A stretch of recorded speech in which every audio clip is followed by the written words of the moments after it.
All right, welcome everybody to the Eastham Planning Board special meeting for March 19th, 2025 at 4 p.m. This is a public hearing for the proposed amendments to the Eastham zoning bylaw and general bylaw. Pursuant to the provisions of Massachusetts General Laws, Chapter 40A, subsection 5, the Eastham Planning Board will hold a public hearing on Wednesday, March 19th, 2025, at 4 p.m. at the Eastham Town Hall, Earle Mountain Room, 2500 State Highway, Eastham, Mass. 02642 to take public comments on the proposed amendments to the Eastham zoning bylaw and general bylaw. The full text of the proposed amendments can be found at Proposed Zoning Amendments 2025 Eastham, Mass. And available in the Eastham Town Hall Planning Department at 2500 State Highway, Eastham, Mass. During regular business hours, Monday, Tuesday, Wednesday, Thursday, 8 to 4. I guess Friday you don't have them. Okay, written comments may be submitted to the town planner, Paul Lagg, at plagg@eastham-ma.gov by 2 p.m. on March 19th, 2025. I don't think I have to read the rest of it, do I, Paul? No. Okay. What we're proposing is a set of zoning bylaws for the Eastham ECSD, which is an overlay code with the last revision date of 3/11/25. Paul, do you want to take over from here? Sure, thank you. Good evening. I'm going to stand over here just to make it a little more fun. So we Since can't there's hit a you. It's public hard to hearing. reach you from Yeah, I'm out of pencil range. So good afternoon. We are here to do the formal public hearing for the proposed bylaw amendments to the ECSD and also the ADU bylaw. I have a slideshow. I'll walk through it. A lot of the material is stuff we covered in our joint workshop, but again, just for the record and for the public hearing, we'll run through it so everyone understands the scope. So just a brief background, a lot of acronyms, but the ECSD is the local zoning that was established under the DCPC, the District of Critical Planning Concern, which is special legislative authority through the Cape Cod Commission that allows towns to enact specialized zoning. So back in 2017, this district was enacted to fulfill these six items, address these six items, I should say. The zoning has served us fairly well. It does have some shortcomings, and that's really why we want to address them now, but it's important to know that the current zoning predates a lot of the planning, and we have done a lot of planning here in town on a number of fronts. So it predates our strategic plan, it predates our wastewater planning, predates latest housing plan, and it predates the purchase of the town center and tea time properties, which are kind of the two keystone properties for this area. So we want to, and sorry, my apologies, back up, that the zoning task force, of which Mary Nee, the chair, is here, Pat Canavan and Kevin Gatlin, our members, are here, and so these amendments have been worked on through the zoning task force efforts. So the task force really felt it's appropriate to bring forth these amendments so that the zoning is in alignment with the town's strategic planning initiatives.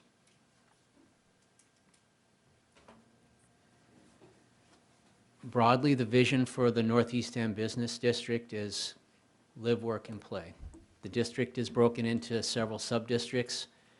Overall, the zoning is intended towards creating a walkable, vibrant town center, the North Eastham Village Center.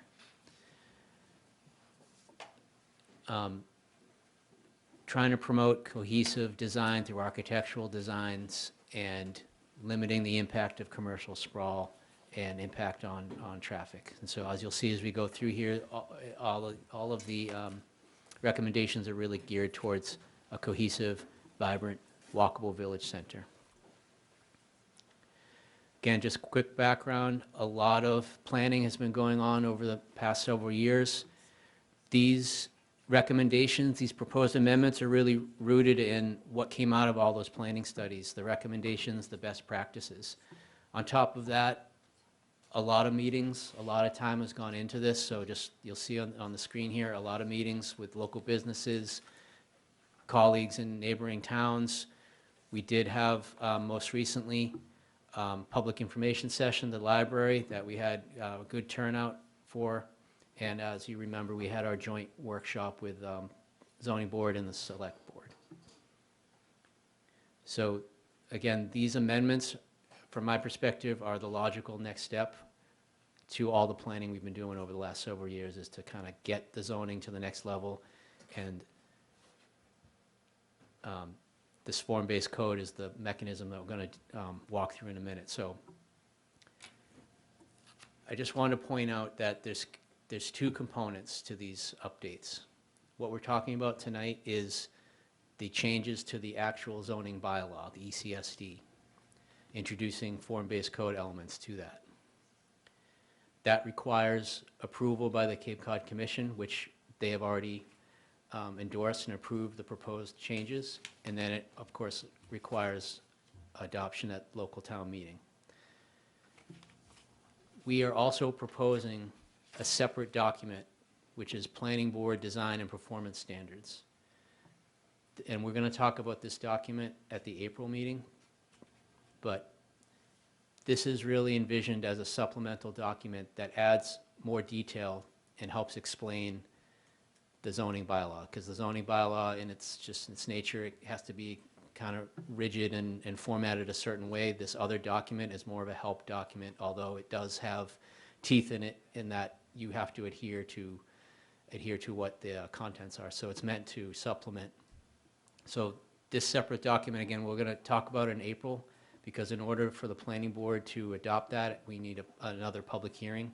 So just keep that in your head, that the zoning bylaw would be supported and supplemented by these design guidelines that the planning board adopts on its own after a public hearing. But the two documents support each other. So the kind of the tool that we're proposing to place into the zoning bylaw is called form-based code. Traditional zoning focuses on the land use, where things can go. Commercial here, mixed use here, industrial over there. We are retaining our land use table, simplifying it. I'll get to that in a minute, but form-based code really deals with the physical forms of the buildings, how the sites are developed, how it all relates to the streetscape and to the neighboring properties. Introduces a lot of hopefully simplified language, graphs, charts to try to make it more user-friendly and break down the content. You've heard me explain or kind of describe it's like a cookbook. The form-based code is the recipe. We're trying to lay out as clearly as possible to property owners, developers, business owners what the recipe is. If you want to build or redevelop, we're telling you in the code through charts and graphics what size the buildings should be, what the roof lines should be, what the materials should be. There's still a lot of room for flexibility and individuality in that. We don't want cookie cutter development, but we're giving you the basic recipe, and if you follow the recipe, your regulatory process should be a lot easier, quicker, there's less ambiguity, and what that results in, and what one of our goals is, a more predictable development pattern in the village center, so that over time we get to that more traditional New England village center feel. And as I mentioned, just clear regulatory expectations so that, again, I say it's the rest, follow the recipe, and things are a lot easier processed regulatorily. Important to note that we're not starting from scratch. The majority of the regulations, when you see the marked up version, most of what is in there is good stuff, and we're keeping most of it. It's really trying to augment and clarify and update and strengthen certain language so that, again, it's clearer, it's more consistent, and we can get more predictable results over time. And I did mention that the Cape Cod Commission has reviewed this, and they have already signed off on the proposed amendments, that they're consistent with the original stated purpose of why we created this back in 2017. So I'll go through some slides on specifics. First item is there are some specific changes to the actual zoning map being proposed. Probably most notably, the Teton property is currently zoned limited commercial, and we're proposing to move that to transition commercial. Basically, what we found is that all the work that went into Teton by that committee in the town and all of the plans and aspirations for that, there's still a lot of decisions to be made, but basically the zoning as it is doesn't align with really much of what the proposals are or the aspirations for that. So we want to move it into transition commercial so that we have more flexibility so that when the decision does come, that site can handle, at least at this point, what the ideas for that site are. The properties on Route 6, we are all familiar with the Shell Station and the old Nickerson Garage. We proposing to move that from office residential into transition commercial. Office residential is the least intense use, and it's really basically default residential. And so the task force really felt that that wasn't consistent with the surrounding area. These sites are on Route 6. They're directly across the street from core commercial, Town Center Plaza area. And so this is really trying to even out the uses and make it more consistent along Route 6. And again, these are prime commercial properties. We wanted to make sure that there was enough flexibility to make redevelopment viable there. And then last, on Brackett Road, moving those last two properties that are really almost to the side of Holmes Road from transition commercial to core commercial. Again, similar to even it out along Brackett Road so it's consistent. All of these sites are already commercial properties, and we just wanted to make it balanced along the whole stretch. And as we'll get into later, Brackett Road is really the area that we feel over time will achieve that really kind of classic New England Main Street feel. We have to deal with Route 6, but Brackett Road is really where we have a lot of opportunity where we can have the buildings closer to the street, nice streetscape, street trees, sidewalks, and we want to make sure we could maximize. And it's only a very limited amount of properties along there, so this is really trying to maximize the potential of core commercial. I'll go through all the slides. I'm happy to take questions now or at the end. We can circle back to anything. So the other item is adjustments to the land use table. I mentioned form-based code deals more with the built environment, the site development itself, but we are retaining our land use table. We are proposing to consolidate some of the uses. It's a very long table. We can't list everything under the sun in there, but what we've found is that a lot of the stuff can be consolidated. So, convenience store, gift shop, barber shop, these are all individually listed, but they're all retail sales and service. So we can tighten up and simplify a lot of the categories, make the table a little more user-friendly. At the same time, though, we do want to add some things specific to residential uses, and specifically to make sure that it's clear that multifamily and mixed uses are allowed uses. So we're trying to clarify that in the land use table. And by the same token, making sure that uses that don't align with the DCPC, like fuel stations and drive-throughs, are clearly prohibited. And again, these are examples of high traffic generators. One of the reasons the DCPC was established back in 2017 was to address concerns with traffic and safety issues. So it doesn't really make sense to allow those uses that are going to be high traffic generators. So again, just trying to clean up the land use table, clarify it, and make sure that we're sending a clear message to folks wanting to develop what is and isn't permitted. So I mentioned adding in multifamily and mixed use directly into the, clearly into the land use table. Again, one of the major reasons for having this zoning is to encourage and foster a diversity of housing. This is the area in town that we can absorb and create a little bit higher density, a little bit greater intensity of use. And a village center concept isn't going to work if people aren't living directly in it, and living, working, and playing is the mantra has been for this. So ADUs, duplexes, townhouses, multifamily buildings would be allowed by right. These are what we refer to as missing middle housing, and these are the highest need housing types in town. 96% of our housing stock is single-family homes. We desperately need these diversification of housing types.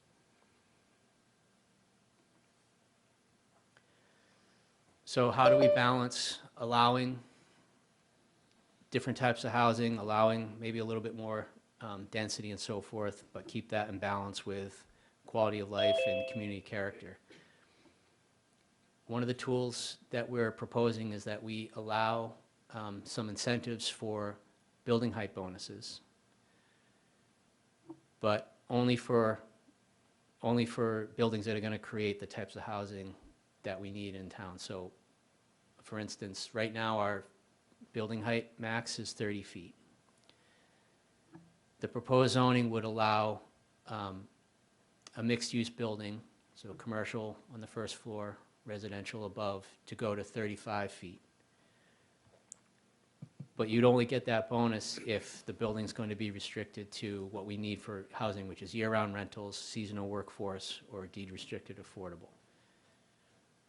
And then in certain limited areas within the district, a multifamily building could go to 39 feet.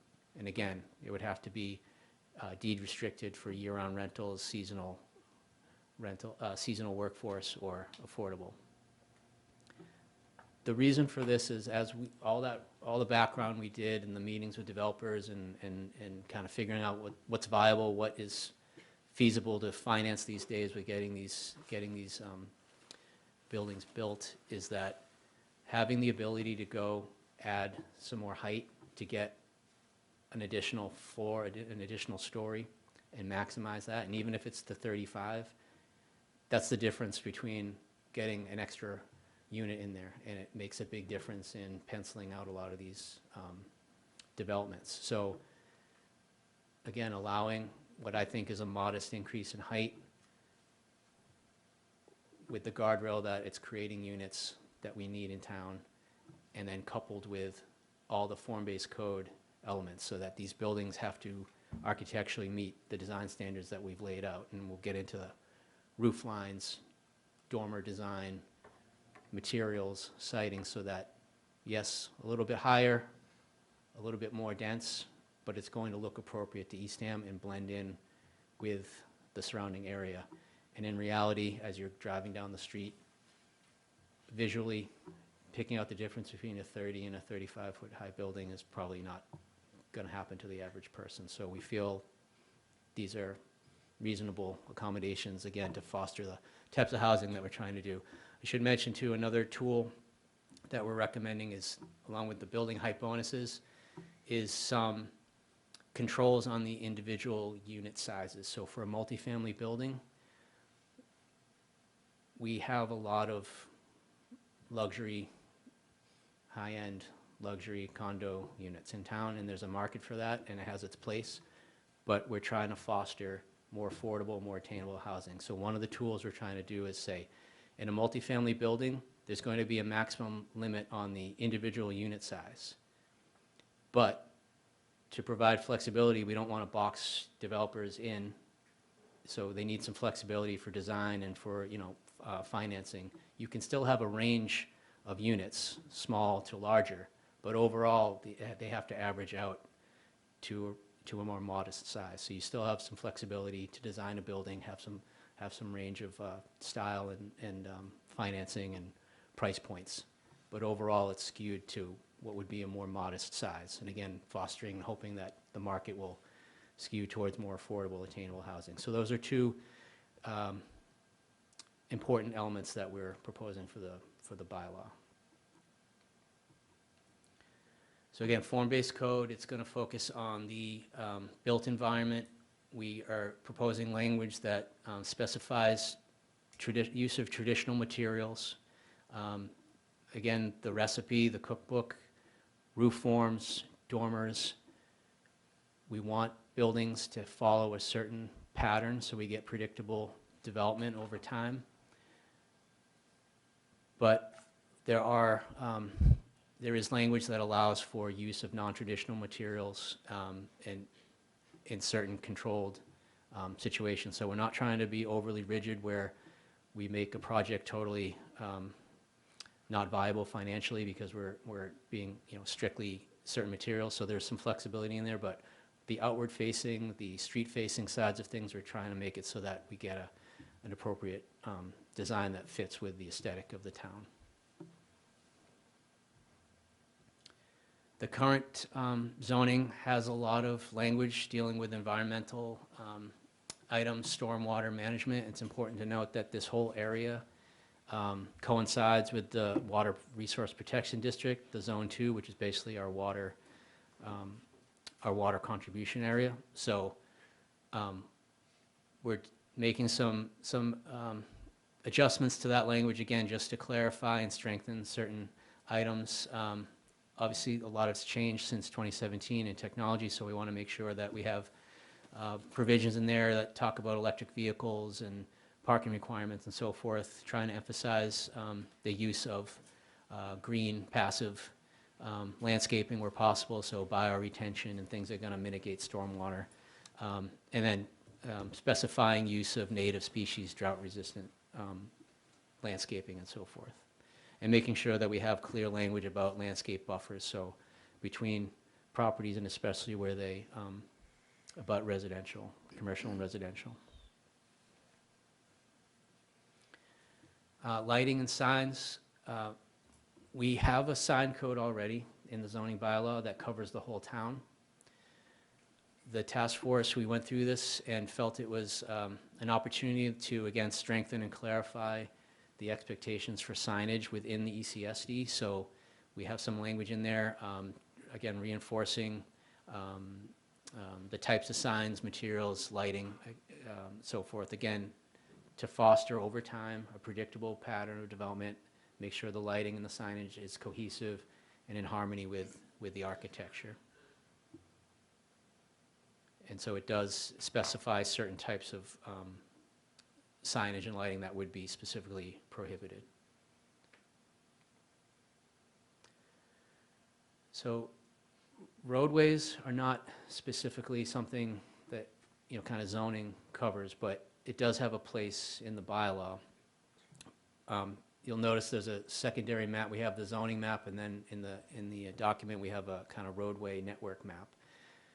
The intent of this is to make sure that the zoning anticipates future land use as it relates to roadway connections. And again, one of the big issues when the DCPC was created was addressing traffic and safety concerns. So Brackett Road, as I mentioned, and these are just renderings just to illustrate the point.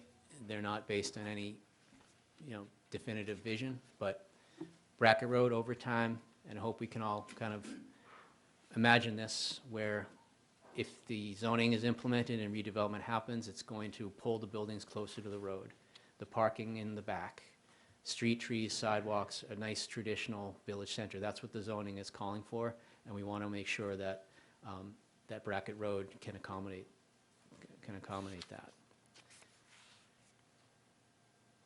The other kind of exciting piece is that if we have the ability to connect Brackett Road to Tea Time, and we've been working with the property owners in this stretch closely, and so far, good discussions, and the town controls the two ends.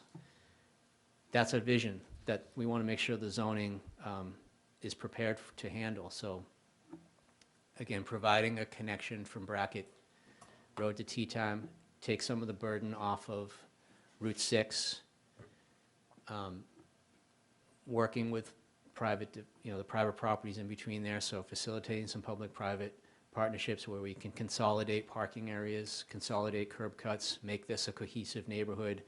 Again, the multifamily housing comes into play, parking placement, so forth, so that this becomes a neighborhood where people are living and working and playing in the whole cohesive area. And finally, Holmes Road. So Holmes Road, this is the trade park. It's our only industrial zone. We have to make sure we can maximize the use of that. There really isn't anywhere else in town where you could have a trade space, and that is that's a big concern that we've heard a lot of feedback on. We need to be able to expand that trade space.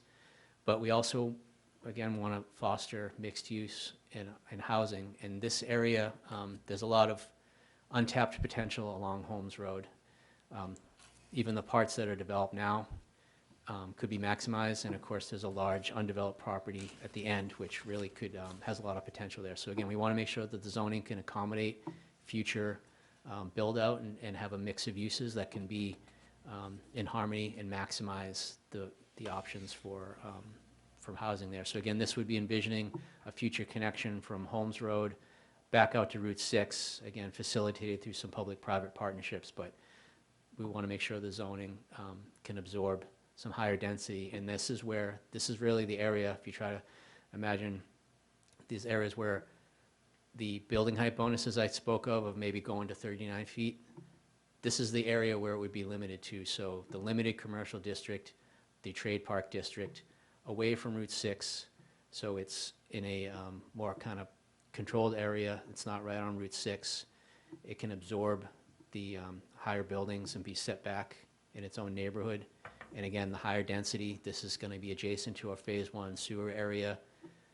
The roadway connection would take some of the burden off Route 6. It's adjacent to the bike path and so forth. So this is where, again, as we looked at this through the task force, we got a lot of feedback that, you know, there's some magic numbers with height and unit density. And so we looked at some of the affordable housing developments that have been successful and have already under construction and completed around town in other towns.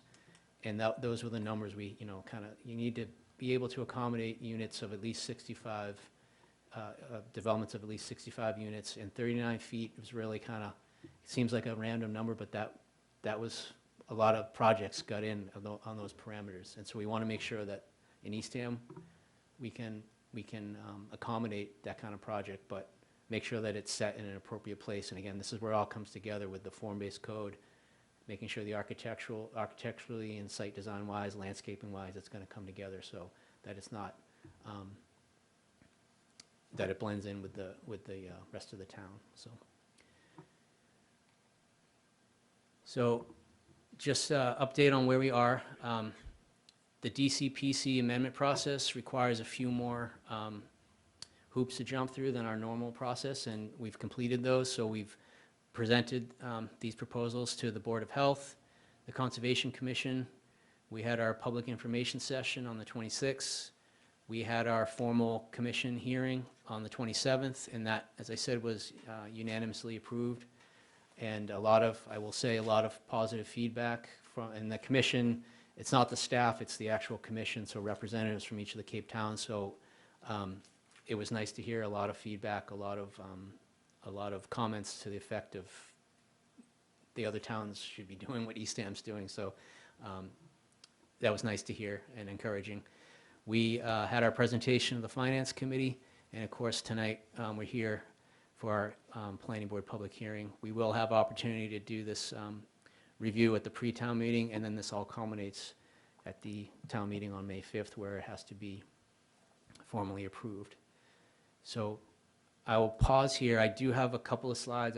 We have to go through the accessory dwelling unit bylaw, but I guess I'll pause. And any questions from the board? And this is a public hearing also, so any questions? And I'll go back to Dave. I'll let you, or sorry, Dan, refer back to you if you want to. Yeah. First of all, I would like to thank Paul and his department members. I'd like to thank the task force, and I'd like to thank the Cape Cod Commission. This was something to get this approved, get this report formulated, drafted, redrafted, massaged, and I think you guys did a great job. It should only happen. That's all I can say. I think it would be a benefit for the town of Eastham if this were to actually get built. There's nothing really more we can do as a town other than to create the guidelines and the bylaws and end up with a product that a builder developer can work with. And I think this is it. And if they can't work with this, I don't know what they could work with. So again, I want to thank everybody. I want to thank my fellow board members. It's been a long haul to get to this point. I remember making a statement probably 15 years ago when we first started massaging the bylaws and the zoning. And I made the statement, if you like the way Route 6 looks now, don't vote for it. If you think it could look better, then vote for it. And I would use that phrase to support this also. That's all I got.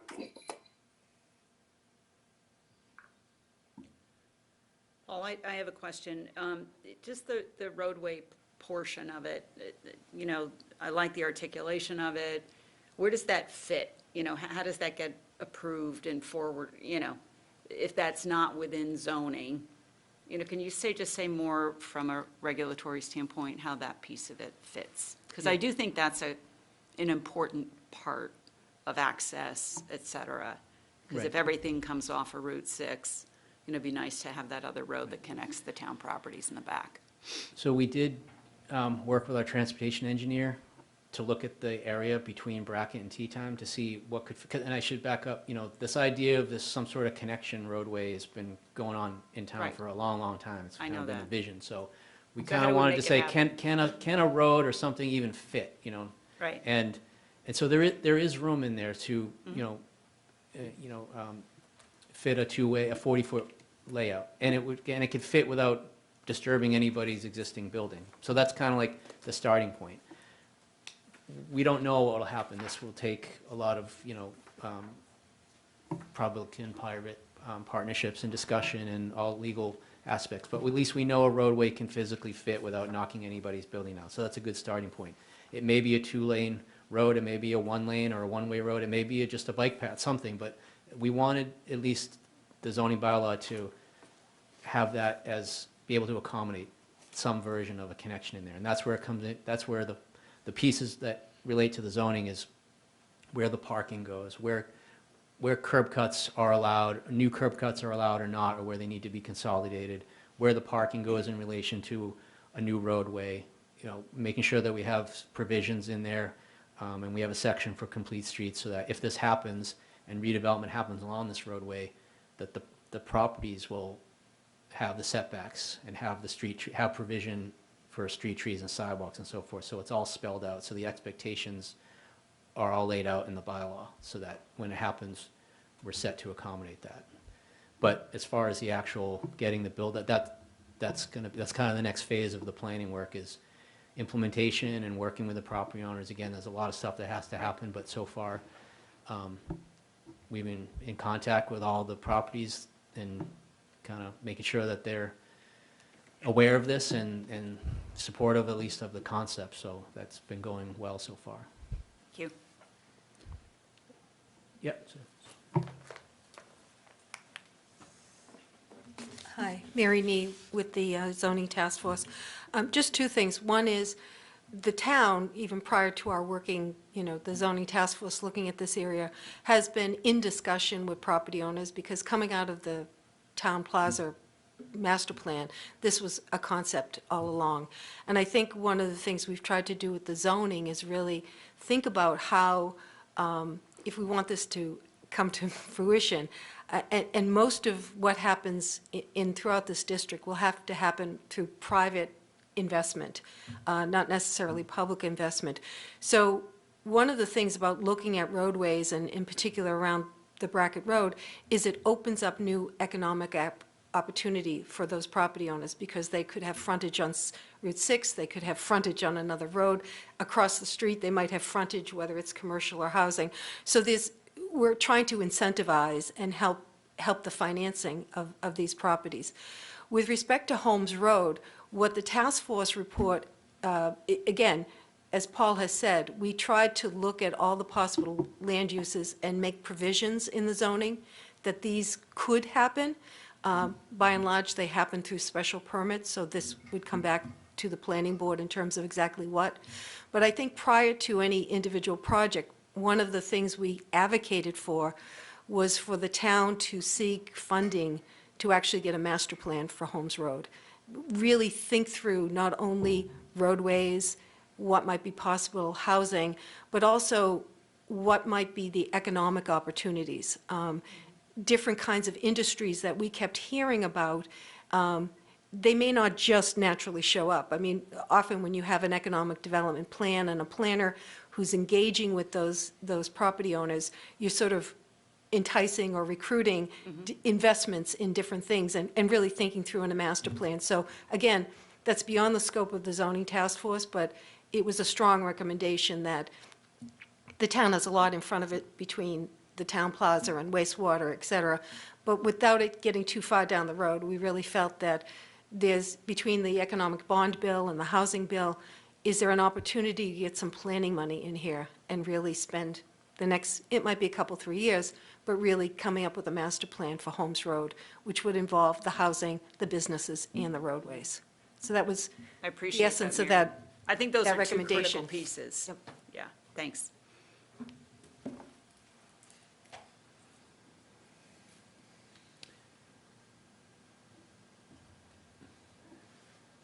Anybody from the public want to?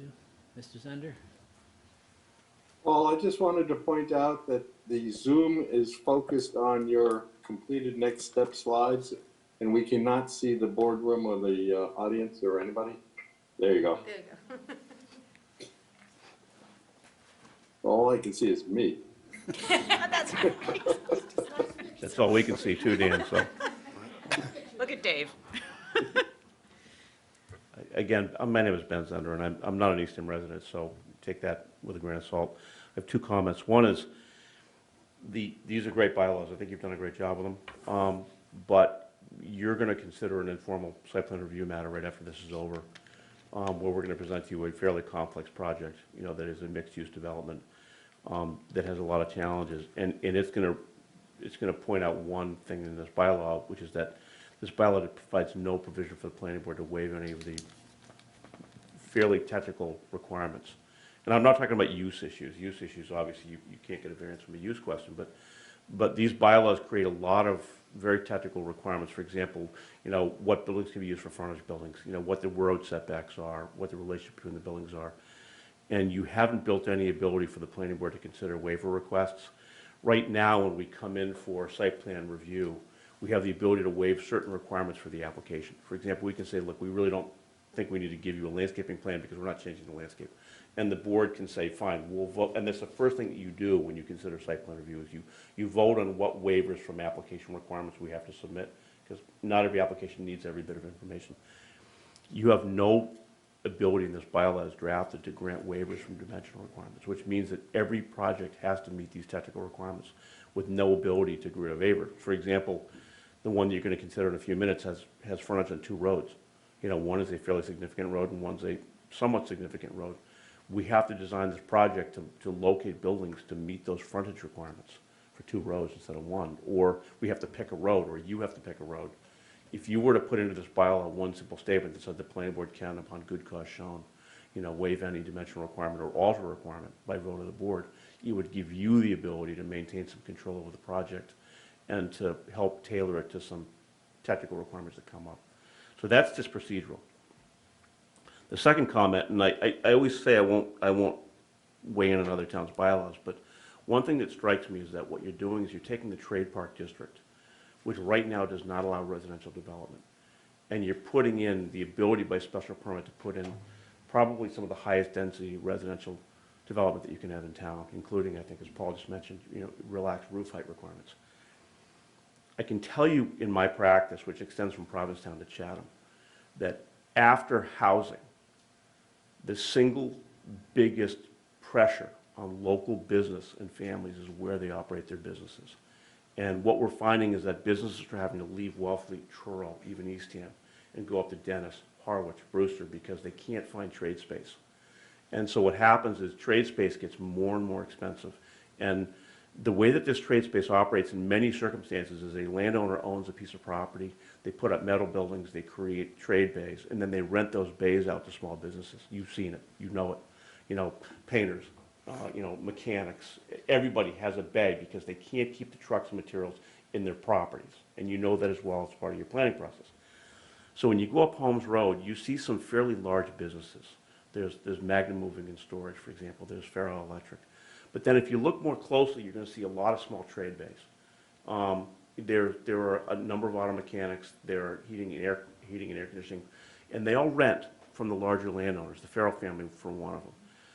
If you change this to allow for mid and high density residential development in this area, the money is going to follow that. The developer's going to come in, they're going to look at those parcels and say, look, I can put in 60 units here. I can make a certain amount affordable. I can develop this, I can get out, and I can make 3 or 4 or 5, 8, $10 million. That's where the money's going to go. It's not going to go to the small excavator who just has enough money to pay $2,000 month rent. So the minute that the developer comes in and one of these larger families decides to sell off one of these pieces or 2 of these pieces, it's going to go to the highest bidder. You're going to see an application for a number of residential units. You're going to love it because it's going to create high-density residential development. But you're going to throw out 2, 3, 4, 5 small businesses, and they're not going to have a place to operate. And when they try to turn around and rent a place somewhere else, they're looking at Great Western Road in Dennis or Harwich, Queen Anne Road in Harwich. They're looking at Gedai Hill Road, if they can get in there, and they can't. Wellfleet doesn't have it. Truro struggled to develop Tradesman's Park, and you know that it's up at the top of the hill by the Siemens Bank. That was a real concerted effort by Truro to set aside some land so that tradesmen had a place to go. So if you keep this in here for residential development, yeah, you're going to help yourself with residential development, but you're going to push all those people out of there because that's where the money is and that's what's going to come in. So just something for you to think about, as you look at these bylaws. And thank you for your time.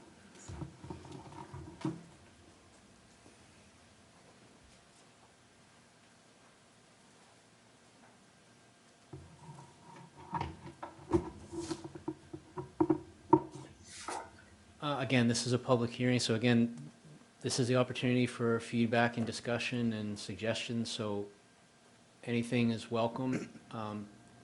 We do have the ability, nothing's set in stone yet, so we do have the ability to make adjustments to the bylaw before town meeting. So again, I just remind everyone that we're here to discuss this and get feedback, so. Paul, I just have one other, the 39, you said it was a random number. Where does the 39 feet come from? That was the number based on some projects, most notably the one, Province Post, Affordable Housing Development in Provincetown, and some others that we saw around, that was kind of like the height that they came in at, that they were able to fit the number of units in to make the whole project kind of pencil out. And so we kind of ran with that. It's Okay. And then to Mr. Zender's comment about the Holmes Road mix, what's your response to that, relative to what's written here? Yeah, I'm sensitive to that. Like, I get a lot of calls and a lot of comments from, we need trade space. I mean, that's a definite. So I think our approach was to allow the residential by special permit. So it is discretionary. And the special permit criteria,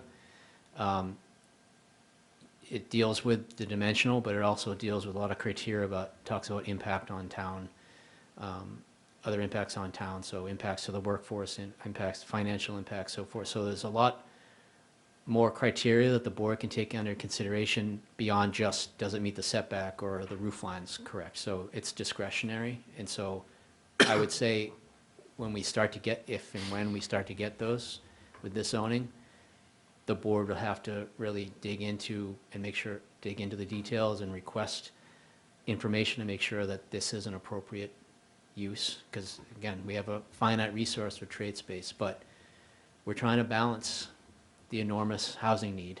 Right. And that area has a lot of untapped potential. There's a lot of land area back there on Holmes Road. Yep. And again, our approach was we're trying to balance this. So there is a capacity to ultimately to say no to a project if it's going to be a detrimental impact. So I know it's a larger business, but like Magnum, could that property get bought out and built into housing 100%? Or does it have to be mixed use? Potentially, it could be all multifamily.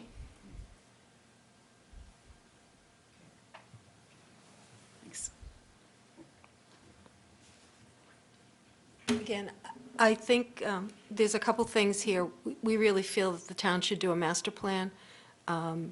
We wanted to put the zoning in place that gave the town a lot of flexibility, but not necessarily drove certain things. I think one of the things we heard from many of the local businesses we spoke to was, we're desperate for workforce here. It's not only just getting the trade space, but getting workforce. So one of the provisions here is that with top-of-the-shop housing, which we've tried to promote throughout the district, would be allowed here, this concept that you could come in and have, have trade spaces and have collective or single trade spaces, but also have top-of-the-shop housing, so you could have workforce housing. Much of what we were thinking about in terms of the, what we know as Homes Road today, we thought it would be, with lots of roadway work, et cetera, could very much accommodate workforce housing and the industrial housing. I think when Paul references, there is a large piece of privately owned property sort of at the end of Holmes Road that sort of abuts the campground. There's a very, Right. and so it's the campground, it's the bike paths on one side, and really a lot of vacant land on the other side. If the Route 6 connector road came back, there is a corner there that could theoretically support the housing. But it wasn't an intent to do the displacement of trades. In fact, we think that should be promoted. I think the only other point in terms of waivers is when we were working, again, Cape Cod Commission was, quote, approving, we sort of, when we created the DCPC, we put this district in sort of a co-managed sort of overlay with the Cape Cod Commission having, ability to weigh in. We worked really collaboratively. They had a staff person almost at every meeting that we had and gave us lots of model bylaws and lots of feedback. I think the big sensitivity that got expressed to us, and this was a sensitivity carried forward in 2017, couple concepts. The concept of a lot of density in the core commercial with stepping back as you move down the way, a great deal of sensitivity to transportation impacts. Again, anything that was generating transportation, like drive-throughs, et cetera, were, they were resistant. And the third thing they were somewhat resistant to was waivers, quite frankly, because they felt that if you're going to this much effort to create the architectural vision, that you wanted to be able to have that accommodated. Now, that's not to say someone, if there is a hardship, you can certainly ZBA approvals, those types of things. But the notion that we're trying to really guide the look and feel of the district was part of their concern. Great, thanks. That's it. So I just also wanted to note, it's a small change, but in the use table, we are proposing that trade space, non-automotive trade space, so plumbing, electrical, that kind of thing, would also be allowed in the office residential by special permit. So it does open up a little bit of other area in town where you could potentially have, and again, with the guardrail that you're going to have to design a building that adheres to, appropriate style, so not putting up metal Right. buildings in the middle, but you could have the use there by special permit. And again, hopefully a mixed use with some, employee housing on top or things like that would be allowed, so. There is one kind of technical change I wanted to go through, just because we may not have an opportunity to revisit this after the hearing, so. We kind of discovered this morning, so we have in the, one of the dimensional tables, we spell out the buffer requirement where commercial property abuts a residential use. It specifies a setback of 20 feet, and we did that so that we had, a good separation there, trying to be sensitive to that. One kind of technical glitch that we didn't catch this morning is that the language that's in the landscape plan and buffering standards, the way it's written actually makes it so that where you have a residential, abutting a residential, it would also have to adhere to those same commercial standards. It's just kind of loop of the language that we didn't catch. And so my thought on that is that we need to do some adjustments on that section so that it's clear that basically you're allowed to have the minimum setback of 10 feet where you have a residential abutting a residential, so that it's consistent. Paul, can you tell us where that is in, like, a page number? Yep, that's on page 38, Okay. residential setback and buffer requirements. So Here it is. So say it again, what will change now. So my thought would be to just adjust the language so that where you have a residential use abutting another residential use, the 10-foot building setback, which is the standard setback, would remain in place. The way it's written now, we didn't catch this, but it refers you back to the chart where it says it's a commercial abutting residential, so it would give you different numbers that, in my opinion, aren't appropriate for where we have residential to residential.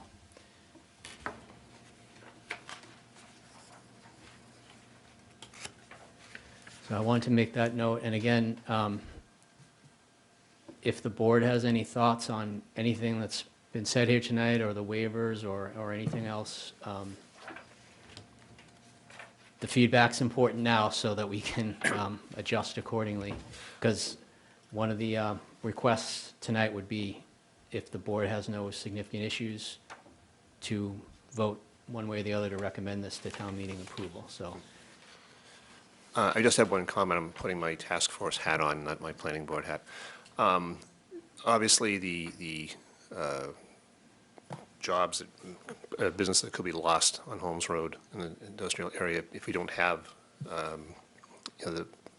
if all the development goes towards housing, for instance, as an example was made, that's obviously an issue. But at the same time, housing is already an issue and has been for some time. And we don't know the impact of this, but I know that there's a number of existing businesses in town that struggle because they can't get staffing. That's true if you've gone out to eat at any restaurant, it's there. We don't know how many businesses would consider moving to Eastham, but for the fact they know that getting staffing is very difficult, and behind all that is the lack of housing.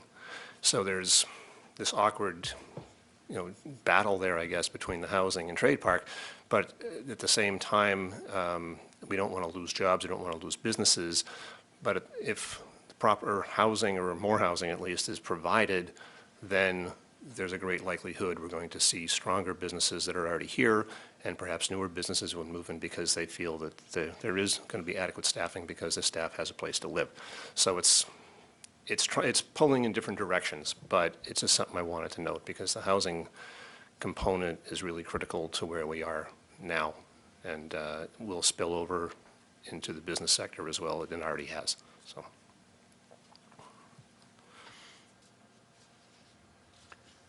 Paul, Yes. I think the planning board is capable of weighing the issues, especially on a special permit. And I think we're in a position to, which we always do, we always weigh the pros and cons of various types of development sizes and everything else. And I think the planning board will be in a position to do that. So I'm not terribly concerned if we see an application come in, for example, that had 100% multifamily, would we be allowed to suggest or require that applicant readdress and perhaps give some part of that project to a trades park improvement? I think the discussion would be, well, I would say the shaping of that project would be based on the data that that was available, like what is the impact, what is the financial impact going to be to the town in comparison with the need for housing and so forth. So I think that's part of what, and that's, I was just looking for the section where that's spelled out, the special permit criteria specifically says impacts on economic or community needs, traffic flow concerns, utilities, public services, impact on neighborhood, fiscal impacts, including on town services, tax base, and employment. So these are all, in addition to the dimensional requirements, things that the board can take into consideration in whether or not you're going to approve a project under special permit. And I can sense Mr. Zender behind me. So Somebody's breathing down your neck. Yeah. Yeah, if I may, Mr. Chairman. Sure. A couple things. First of all, if an applicant comes in with a development that meets your technical requirements, you're going to be hard-pressed to say no to it. Meaning, if somebody comes in to develop a mid- or high-density housing project in any one of those lots in this district, and they meet the unit requirements, and the setback requirements, and the height requirements, and the parking requirements, and the wastewater requirements, you really can't say no. Okay, you're going to have to approve it. But second of all, it has more to do with the fundamental incompatibility in the district. And I'll give you an example. When a client of mine comes in and wants to develop a commercial use, let's say, for example, it's a welding company, or let's say it's a coffee roaster, we know that one. Let's say it's a fabrication company, it's a contracting company. Let's say it's an excavation company. They deal with equipment, they deal with backup alarms, they have large vehicles, they have, they move materials around. And the single biggest objection to those types of activities are always neighbors. Meaning, anytime you have a commercial development that's next door to a residential, I'll tell you, you saw it, stowaway, the storage units. So the minute you put your first residential development in the middle of the trade park, you're going to have 60 units, 30 units, 20 units next door to where somebody wants to run a loader, wants to park a 10-wheeler, wants to store gravel, wants to load and unload pipe, wants to fabricate assemblies, wants to use air tools.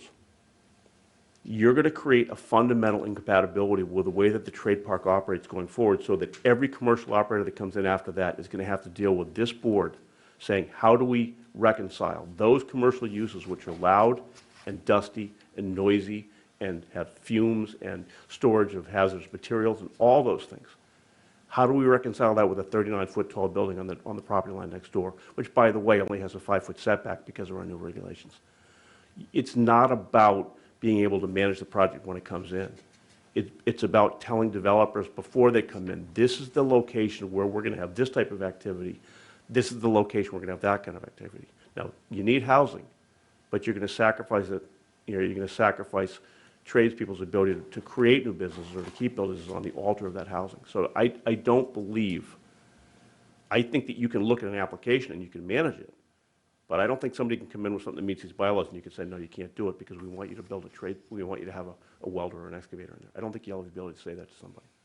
So you have to decide going into this town meeting or at town meeting, do you want this to be a trades park or do you want it to be residential or some type of a village type of thing? I don't think you can have both. That's my opinion. But I don't think you can permit both of those activities in the same zoning district and have it work out for either the residences or the tradesmen. I just don't, I think they're incompatible. Thank you. So that's a good reason to have a master plan for Holmes Road, which we are already planning to do. Right. So before we shut the door on anything on Holmes Road, let's really think it through. Well, what I'm suggesting Don't is, think. We should think it through. I think what you should do is you should create a master plan for Holmes Road. For example, I thought there was a great suggestion down at the end of Holmes Road where you take the turn and go back. That might be a wonderful place to put anything. You could put a nursing home there. You could put a residence. That's wonderful. But if you just take the trades park and you say, look, this is an area where we can have multi-density housing by special permit, which is what you're looking at right now, and the Farrells decide to sell out, Right. all the people they're subletting to, Connor's Car Care, Paul Berry, all those people, they're going to be out in a year. And they're not going to be able to go back in, even next door. Charlie Harvey's property when it came up for sale, all those properties, the developers have money. They're going to look at that as, I can build 60 units, I can make 20 of them affordable, I'm going to clear $30 million, $20 million, $15 million. They'll work with Paul, they'll have me as counsel, They'll have great engineers, and you're gonna see that building go up. And the minute that goes up, you're gonna have 30 families that don't wanna see an excavator next door. And you're not gonna want those 10-wheelers rolling around where kids are playing. You're not gonna want those trucks coming up and down Holmes Road while school buses are letting kids on and off. So I think you have to decide what your master plan is and where you want stuff, and then change the zoning code. Because the minute you change this, the developers are gonna look at this code and say, what can we do? Where's the land? How can we make money? They wanna make money. So I think the master plan comes first, or at least keep it the way it is now, and then develop a master plan, and then go back to town meeting and change that use table. Or change your zoning map to carve up Holmes Road to where you wanna carve it up. But if you pass it right, I just don't see this as, well, we can manage it when it comes in, because you can't. You're just managing screening and parking and all those things. Because these bylaws tell you exactly what a project has to look like. And if it looks, the problem with these bylaws, and I love them, you think they're restricting, but what they're really doing is they're allowing. Because when the bylaws are vague, you're like, yeah, we don't like that. When the bylaw says you can have this number of units, this far from the road, this many trees, this many parking places, and somebody gives you that, you don't have a reason to say no. They're really facilitative bylaws, is what they are. So you better be prepared for what you're gonna get when you tell people they can build it. So, I think at town meeting, the people that are interested in trades will probably have a better handle on what they want. But as somebody who's been doing this for 35 years, I don't see you putting residences in heavy industry, this is the heaviest industrial area in your town. And if you go down Holmes Road and sit there and listen to what's happening and watch what's happening and count the number of large trailers carrying loaders, excavators, septic pumping trucks, all that stuff going up and down the road, you're going to realize that you have to kind of keep those a little bit separate from where, even if it's affordable housing, you got to keep them a little bit separate. I do think there's best practice around this, and I think to Kevin's point about workforce housing is different from families raising young children. Workforce housing in a mixed-use area can work. Workforce housing, no. Workforce housing, you call it workforce housing, they're still families. They go home at night. They still want to have kids. They still want to ride their bicycles. They still want to go out and work on their cars. It's just because you put them in a box doesn't mean they don't want to live a life. They don't want to live next door to an excavator. You may think that, but your workforce housing still have kids, or they want to have kids. They're still doing all those things, so. Kids out of college with their first jobs that need a place to live because they're interns at Outer Cape and they're in a nursing program need housing as well. Look, I lived in an industrial park. I don't want to, No, I'm not here to debate the appreciate issue. your I'm just telling you points. my perspective on it. Thank you. So. Thanks.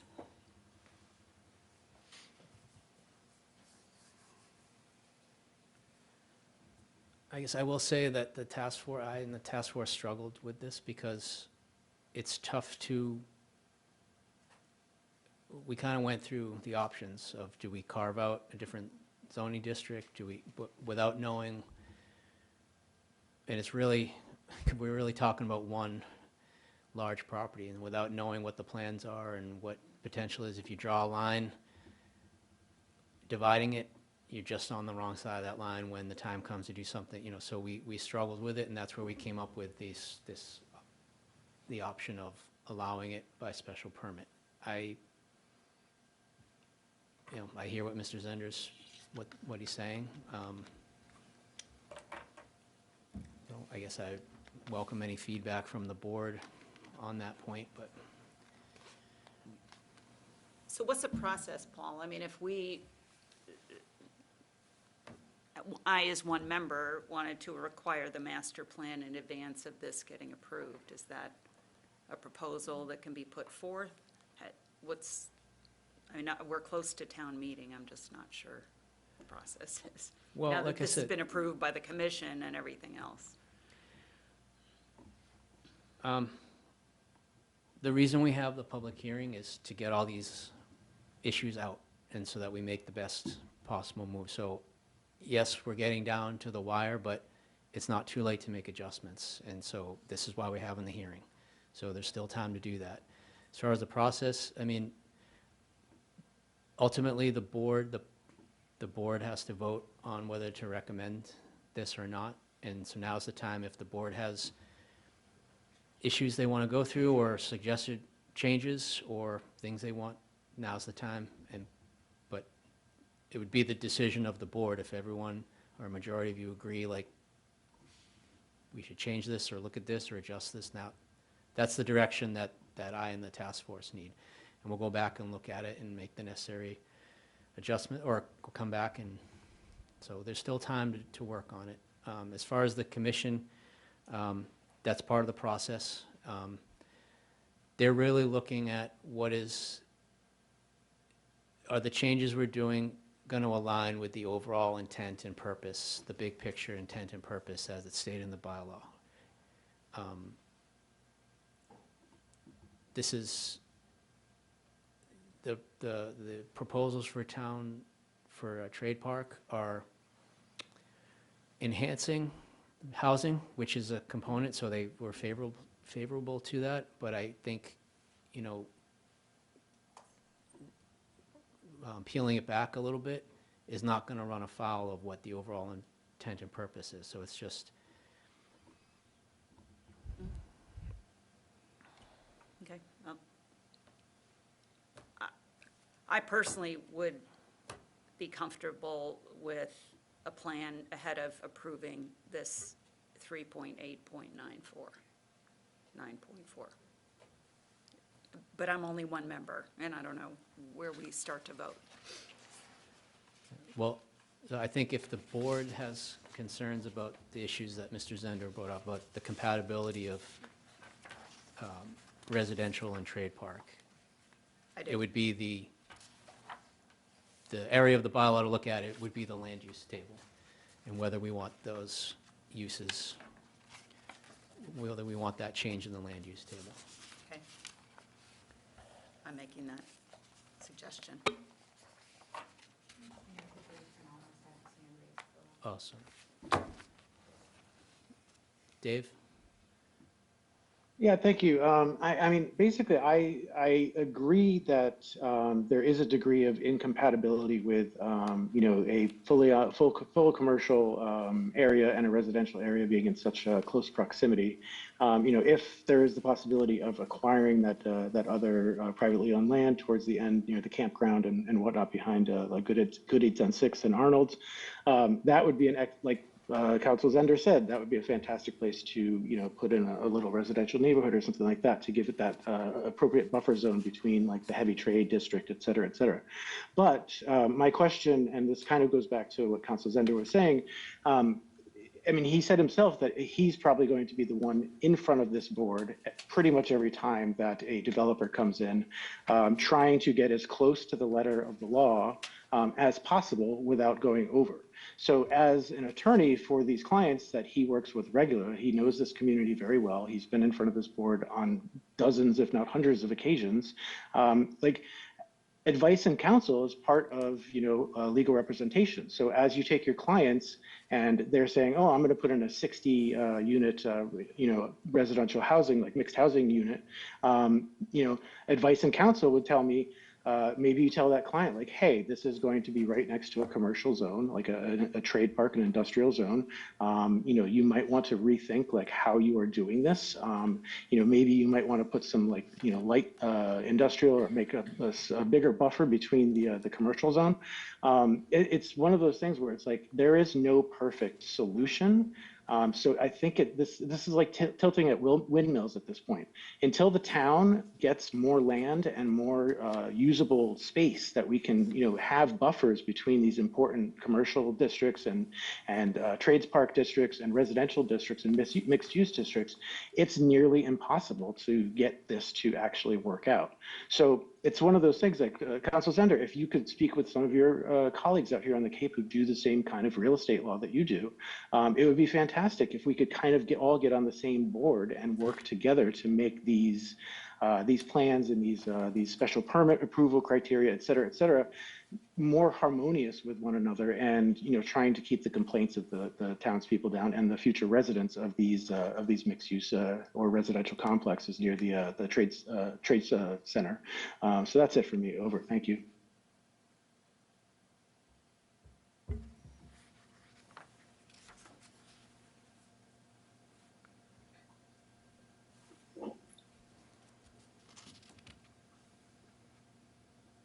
Paul? Yes. Okay.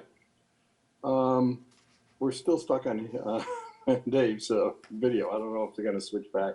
Um, I'll remind the planning board, years ago, we approved an affordable housing unit project on Teton. That project had what I would consider medium density with respect to the amount of units on the land. And the Board of Selectmen at that time decided that it was too dense and would not get approved. One of the biggest things was the neighbors were saying, we want affordable multifamily housing, but we don't want it in my backyard. And with the majority of the town being single family dwelling units, where are you gonna put it? And if you really want affordable housing, you're probably going to have to put it someplace that is less than ideal in any and all conditions. You're just not going to find a place where it fits everything. So the question comes down, and I think the time is limited on this. I think if the board is concerned with the mixing of residential and commercial, and we have been, I will point out that we had an application probably 10 years ago where there was going to be some housing associated for the owner of a commercial use. And we did maintain within the site itself, a limited buffer so that the tractor trailer equipment did not conflict with the car traffic associated with the residential part of the lot. We were able to isolate it. I don't know if that's going to be possible in every case, but it's certainly something that this planning board has done in the past and will continue to do in the future. But if you shut this door down to no affordable housing or multifamily housing, you're going to run out of places where you could put it. And the other issue is, I don't know how you're going to be able to modify this in 1 month, unless it's taken almost verbatim of what we have. I mean, think about it. You're going to try to rewrite the code, or you're just going to slash housing out of the trades park. It's going to be tough to meet a deadline that we can submit anything to town board. And maybe that's what has to happen. Maybe it has to delay another year. I don't know. I mean, I don't know how my fellow board members feel about this, but if you are heading down to total restriction on housing on Trade Park, I'm not sure you can get this through before town meeting, get it rewritten and through before town meeting. I don't know. What are your thoughts, Paul? It's a tough one. Well, this is really going to be what the guidance from the board comes from. If you are comfortable with the bylaw as it is presented tonight, you can take a vote to endorse and close the public hearing. If the board has some reservations about certain things, my request would be to, let's articulate that. You can keep this public hearing open. The task force and staff can look at it, and we can come back as soon as possible for the continued hearing and report back if we have report back on what the findings are, and then we would take it from there. There's, like I said, we're getting down to the wire, but there's time to work on this. I agree with Dan. We can't rewire the whole bylaw, so my thought would be if the board has concerns they want this to be looked at, it would be, I would look at as what is the simplest solution that's viable at this point in time to address those concerns. I don't know what that is. It might be a simple, remove some things from the land use table and make some adjustments. If it's that, maybe that's viable, and maybe that's the prudent thing to do. If it's more than that, I don't know. We'd have to look at it. But again, this is why we have the public hearing, to shake all this stuff out and work through it. Yeah, we do have a guidelines public hearing coming up next month. We have the opportunity to put this on the same agenda, the same meeting night. But I guess what I should do at this point, because there's really no easier way to do it, I'm going to ask point blank and poll the board. Do you feel that the bylaw as written is ready for approval? So I will poll the board on that one question. I can't see names, so let's just start next to Paul. Okay, it's Kevin. I feel the bylaw is ready for the vote. Again, I have had exposure that some of the other board members have not had on this and the various issues that have been discussed over the last 2 years plus. While this evening's issue is one that is notable, at the same time, it's hypothetical in the sense that as we sit here right now, we do not have that issue in front of us. And I don't want to throw the baby out with the bathwater. I think that there are, depending on what comes down the road in terms of industrial uses over there, we have to wait and see what comes through. Maybe it's something at the time we can fashion that particular application so that everyone gets along and everyone's fine. The need for housing in this town is well known, and I think that while we can still talk about doing a master plan, I don't think it's reasonable to hold up what you see in front of you here, because the master plan can take many, many, many months to develop, and we may end up in the same spot by the time we're done with it. Until applications start coming in that would actually impact Holmes Road, where this dilemma may show its face, I think we should be continuing to move forward with what we have. So I'm in favor of it. Okay. Michelle? Yeah, I'd like to actually, can you come back to me at the end? I'd like to hear what my other colleagues have to say. All righty. Thank you. Dave? I think it's ready to go forward. I understand the concern. I understand the problems. But, you know, if you have apartments in industrial zones, you know, you figure out a way to live. It's not ideal, but, you know, we need a lot of housing, and so you have to put up with some noise. That's just a fact of life. So I'm a yes. Okay, Brian? Yeah, I'm actually on the fence, and I'll tell you why. Case in point is Holmes Road. Mr. Zender brought up a very valid point. But I think that we have to let the overall planners know what we need to work on if we're going to work on something or another.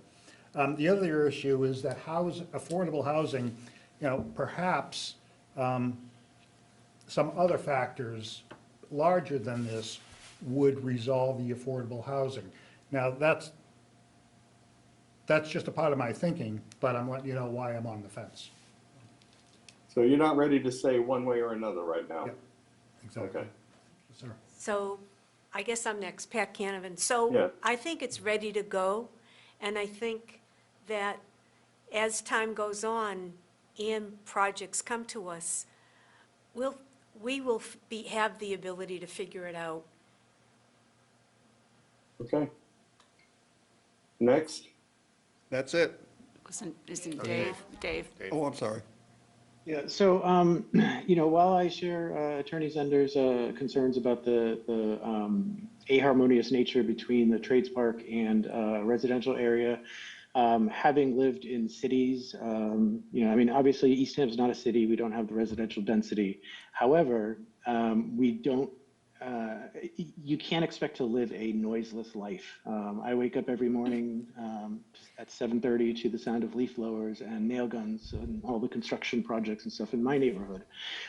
So it's something that if we have an absolute crisis going on with housing in our town. We do not have enough housing units for the average Cape Cod resident making a median income to afford.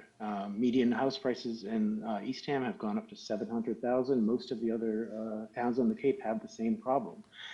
Looking at a couple of the plans that are going in, that like for multifamily, the Collins Landing project, buy-in is at like 850. I mean, that's not affordable for anyone who's not making at least $500,000 a year.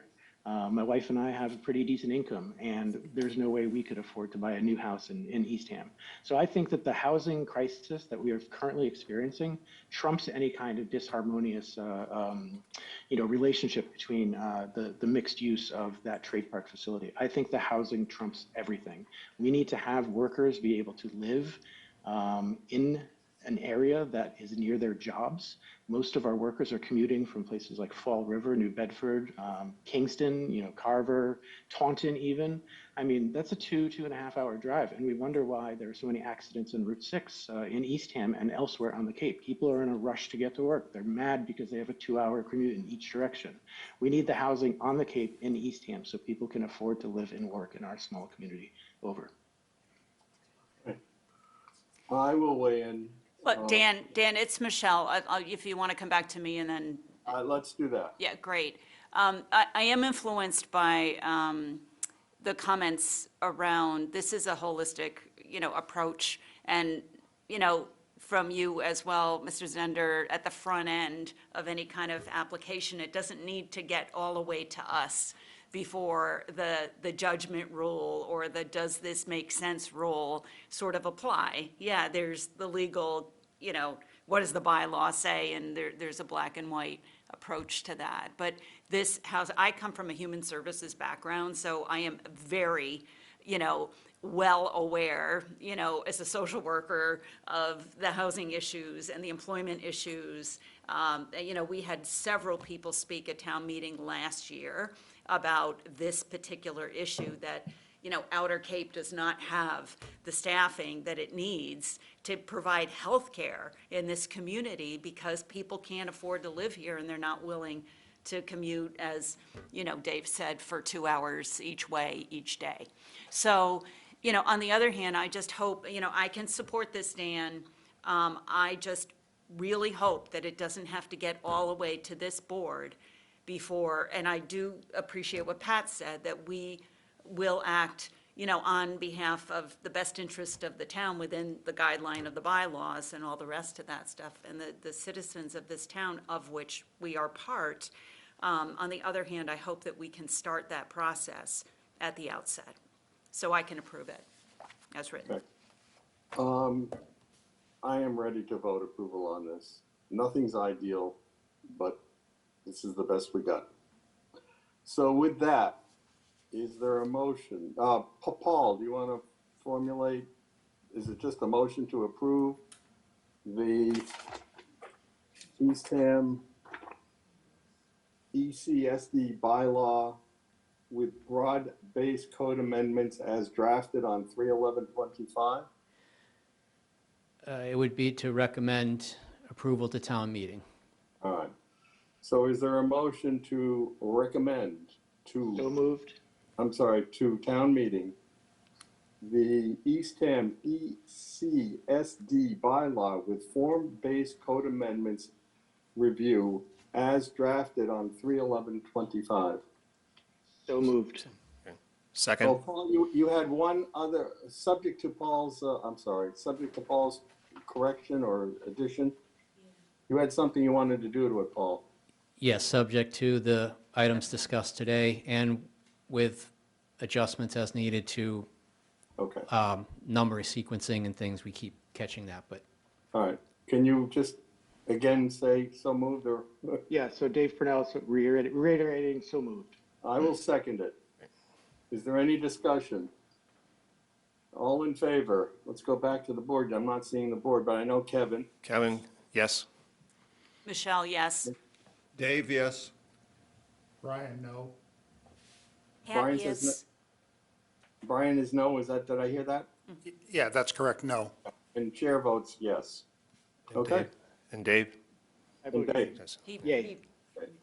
Okay, you Okay. have your approval. All right, thank you. So I do have a couple of just quick slides about the ADU bylaw. We have to do that piece. Can you bring up the PowerPoint, please?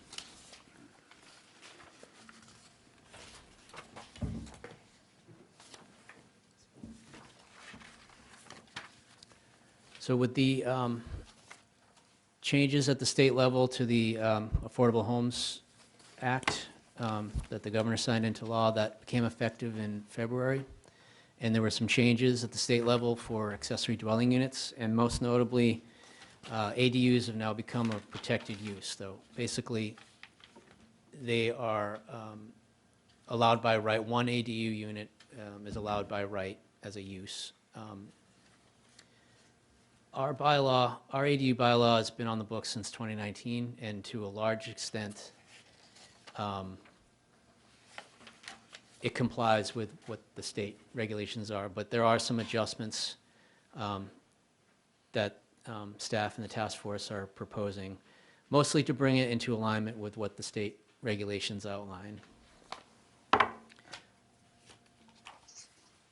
So this is just a summary chart. So the proposed changes are to, right now we allow larger ADUs than the state. We can go up to a maximum of 1,200 square feet or 50% of the gross floor area. The state guidelines limited at 900 or 50%. We've had some ADUs permitted under the current bylaw that, as we look through in retrospect, don't really fit in with the principal dwelling, and it's hard to tell which is accessory and which is principal structure. So again, looking at that and seeing there's an opportunity to maybe dial back the limited size, because these are in nature supposed to be accessory, and there's specifically language in the bylaw that says they're supposed to be subordinate in size, scale, architectural design, and so forth. So this was a change that we thought we can align with what the state's trying to do, and curb some detrimental things that have happened under the current bylaw. ADUs by right, I guess I mentioned, that's kind of the biggest, single biggest change at the state level. So we already allow ADUs by right in all of our zoning, all of our residential districts, except for the seashore. And we had a carve out that a special permit was required for that, mostly because the seashore is unique to Eastham and the Outer Cape towns, and it has its own site coverage limitations and a lot of issues with the overlap with local and federal regulations.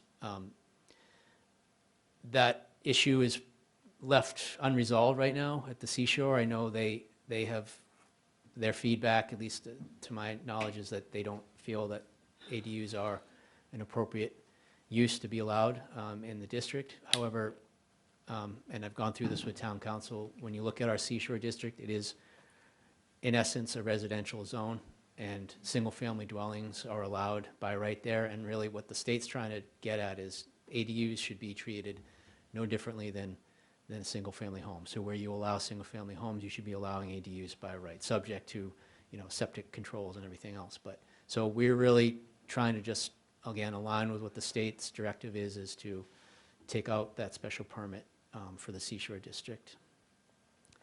The number of ADUs, again, the state directive is that one ADU for your primary dwelling is allowed by right. We're proposing to adhere to that. So basically, no additional ADUs. So one single-family home, one ADU.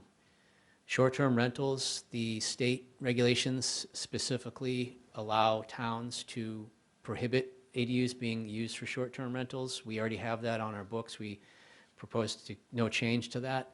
We do have language that, so our current bylaw says you can't use them as short-term rentals, and you have to either rent them year-round or it has to be owner-occupied.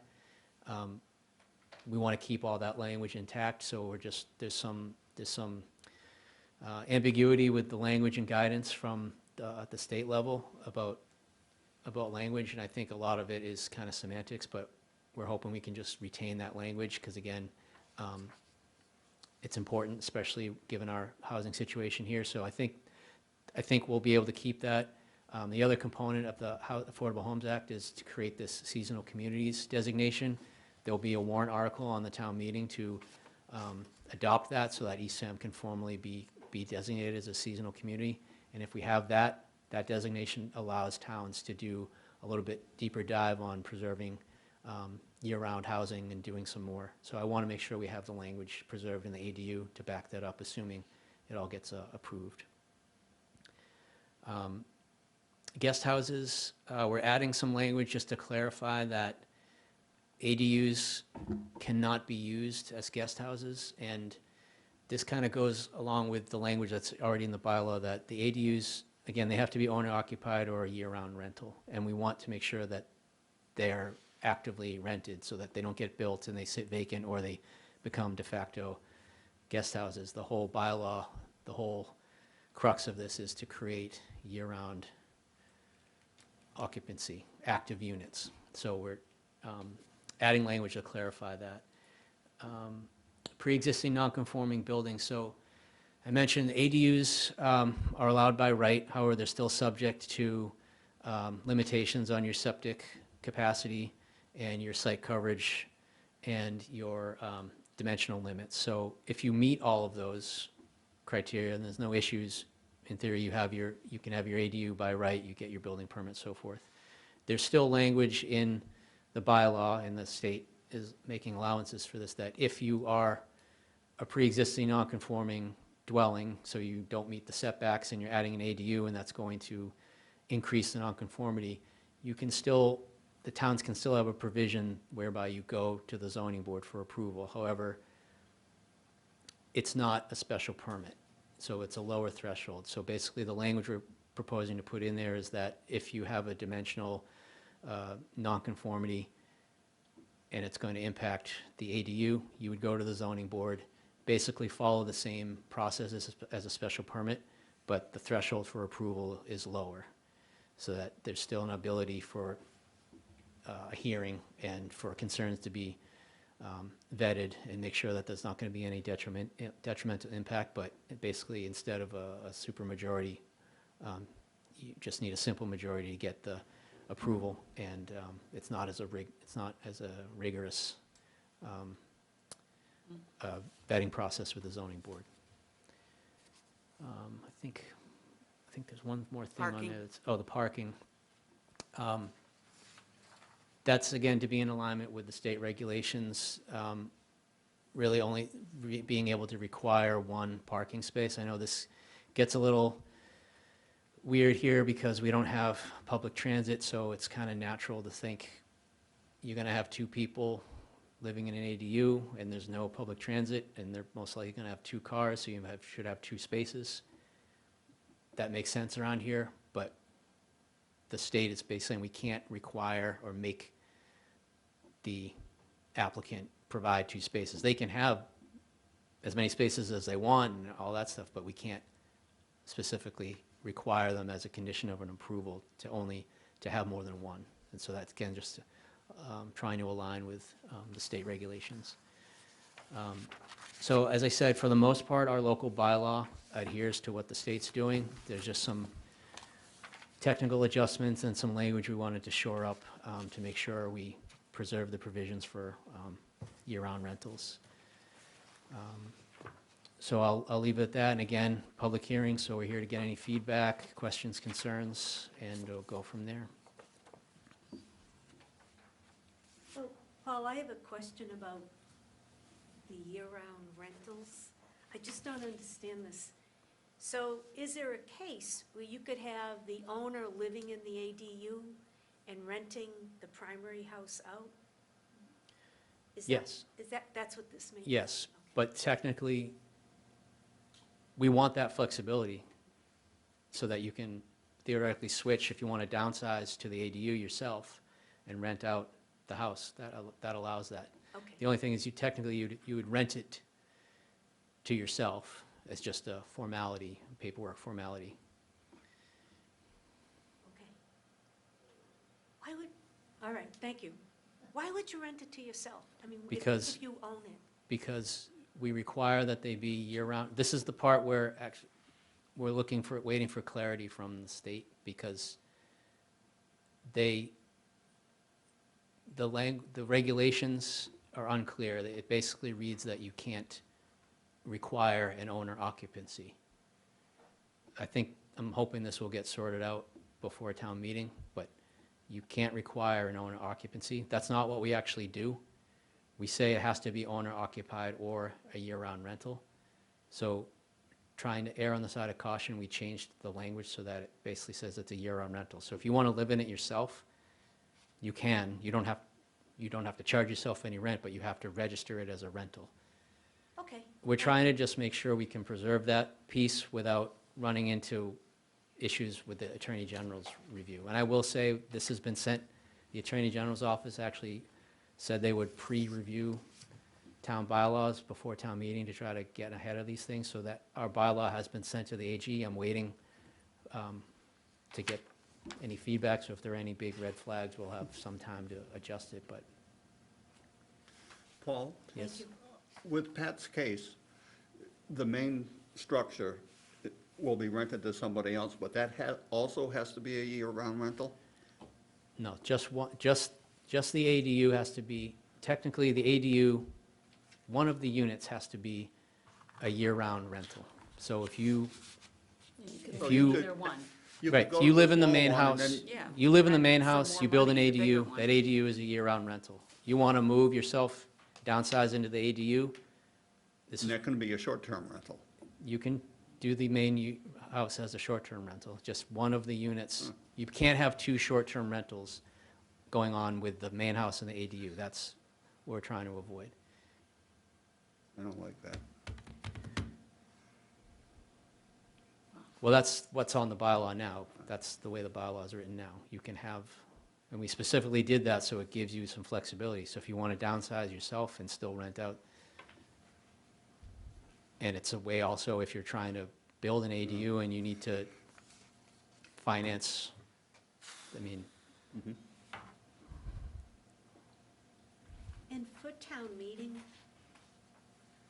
will town meeting get all of this, or will the strikeouts be eliminated and they'll just get the new?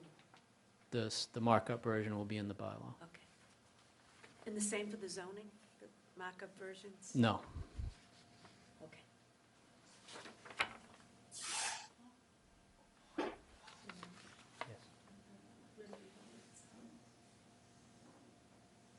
You want to make a comment? Yes.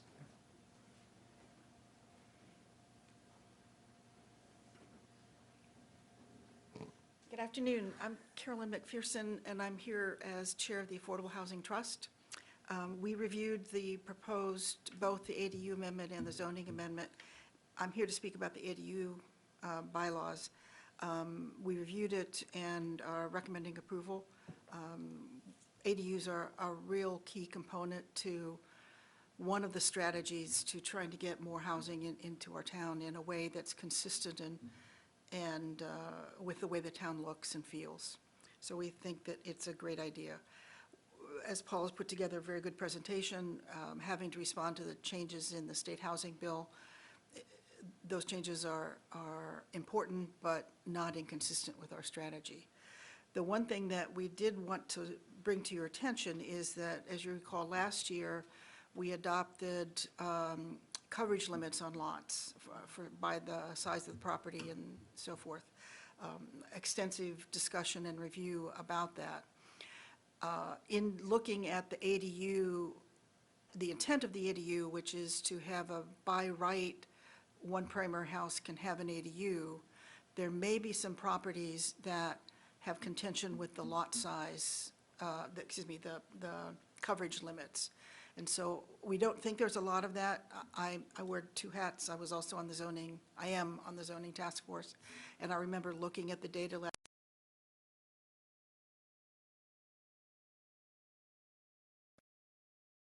asked that next year, the zoning task force take up that issue and just take a hard look at the data to be sure we're not, with the 900 square foot maximum, not cutting out properties that are some of our smaller properties in town that might be appropriate for an ADU, but we've done something with the bylaw and the lot coverage limits to limit that. We think that the changes that Paul is recommending are appropriate for now. That's just something, bylaws are living, breathing documents, and they are dynamic, and they change according to best practices and things that happen and things that the town changes in terms of its strategy and vision. So we just say that recommend it to the zoning task force next year. So we can look at that. But otherwise, we recommend it. We think it's great, and bring on the ADUs. Thanks, Carolyn. One thing, Dave, to your comment about the being able to move into an ADU to downsize and rent the primary residence, in talking with funders who are the people who give loans to people who want to build an ADU, one of the things they look at is the sort of mini business model, if you will, of how the person wanting to build the ADU will pay for the cost of the mortgage or loan or whatever to build the ADU. Having a business plan that says you're going to rent your larger property full-time, and therefore a steady stream of income, makes that funding much easier and a much simpler process with the funders. So it's actually a positive way to be able to encourage ADUs to being built. Just a side comment. Thank you. Thanks, Carolyn. Mr. Chairman, may I just quickly respond to that? Yes. I actually have severe reservations about the ability to downgrade into the ADU and rent out the main residence as short-term rentals, because I think that actually negates the benefit of the ADU. You have a single-family house, you build an ADU on the same lot, that increases your housing that's full-time. You live in your regular house, you rent out full-time your ADU. If you are downgrading into your ADU and that larger house goes onto the short-term rental market, then that house is occupied for about 8 weeks a year.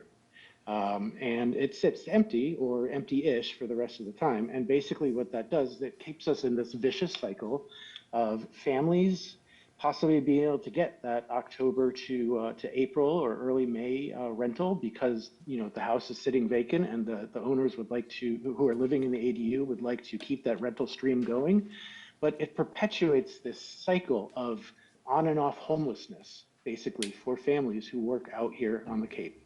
It really, to me, I don't think these two tenants are, they can be balanced. If anything, I think, the single home definitely should stay a single family home.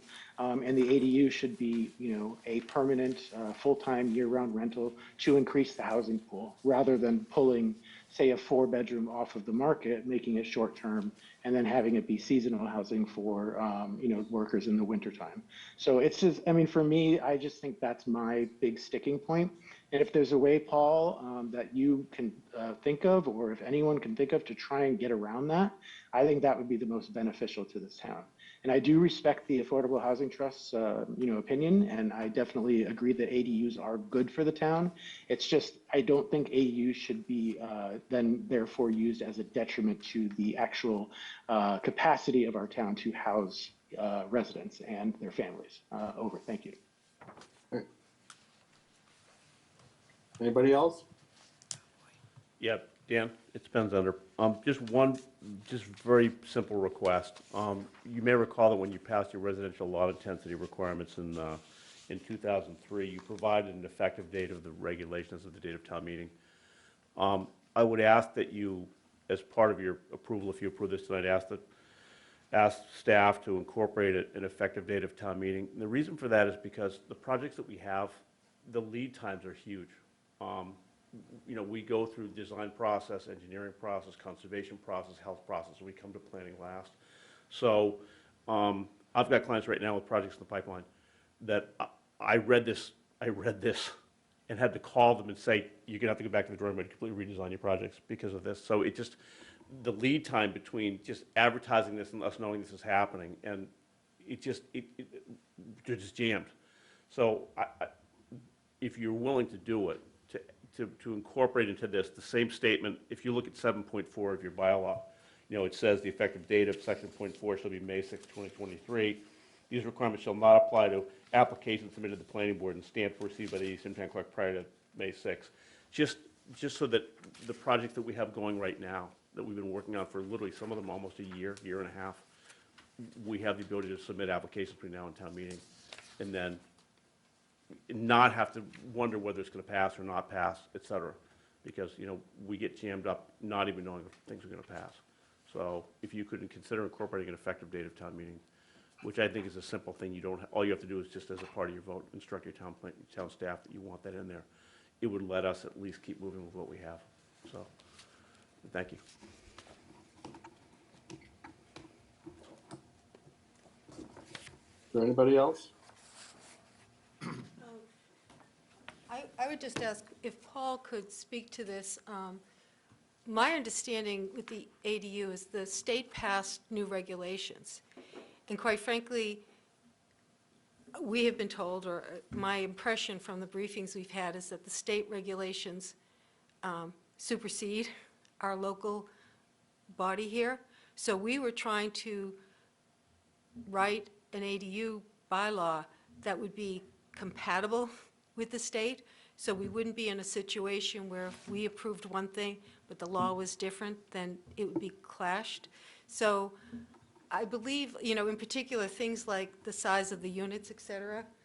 I don't know if Paul knows this answer, but the legal guidance we've gotten to date led me think that the state specifications was really trumping this, but maybe Paul can speak to that. Well, the towns, individual towns, I guess specifically on the unit size, towns can allow different size units. What the state is saying is that the 900 square feet is what their size is by right. So if the town wants to make a carve out that it allows larger units, they can do that, but we're not proposing that because our recommendation is that an appropriate size for an ADU is to be limited to 900 square feet or 50% of the size of the principal dwelling. And again, we've had some larger ADUs that, in my opinion, have been out of scale and out of step with the principal dwelling. So that's where the recommendation is coming from. And I think the support for that is already in the bylaw that we're not proposing to change, is language that specifies the unit should be clearly subordinate in size, style, design, so forth, to the primary unit. So I look at this as an opportunity to, yes, align with the state regulations, but also address some of the issues that we've seen happen over the last few years with the ADU bylaw. But yeah, the towns can have variation, but they have to at least meet the minimum criteria for what the state's saying, allowed by right and so forth, and not required by special permit and so forth. But again, our recommendation is that the size of the units, a 900 square foot maximum, is an appropriate size for an ADU.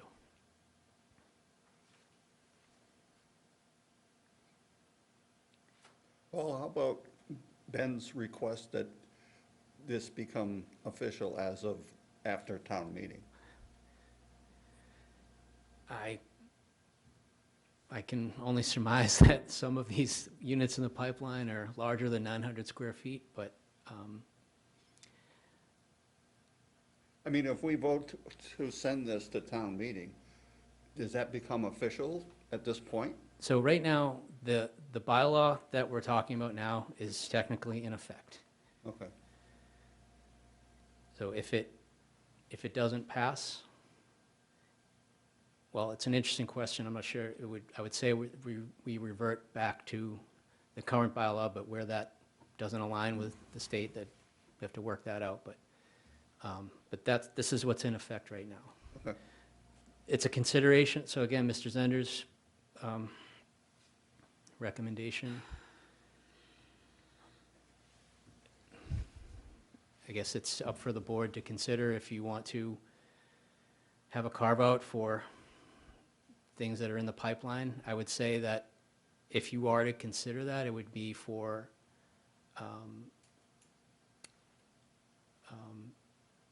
projects that have a building permit application submitted.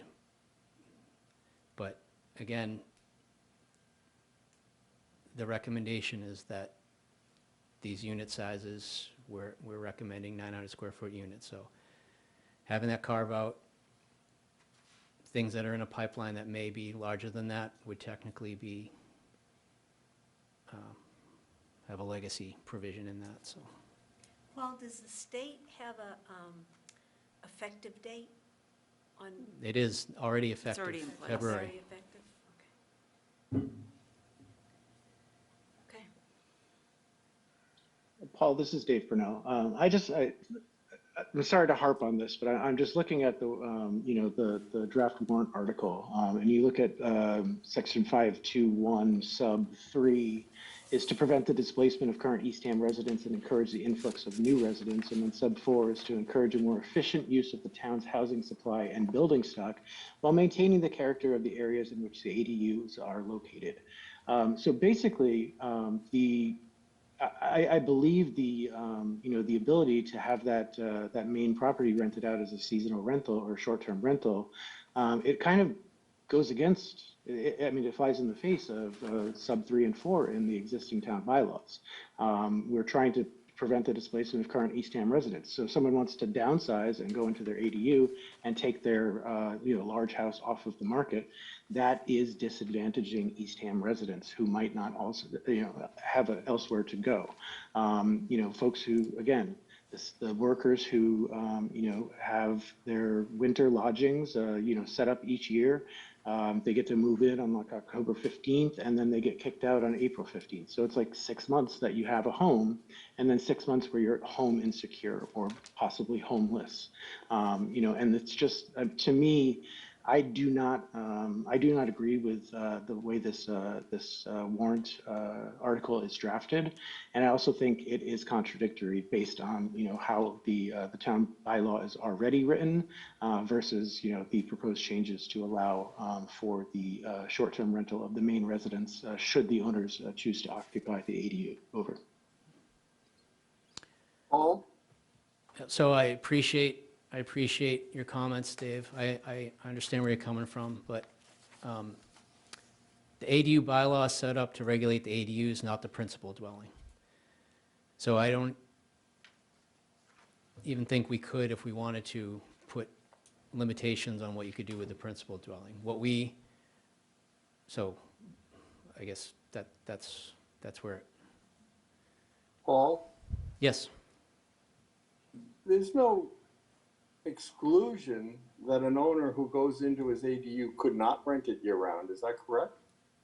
No, absolutely. They can rent it year-round, or they So can rent then it short-term. We can't. Yeah, then it becomes the owner's choice.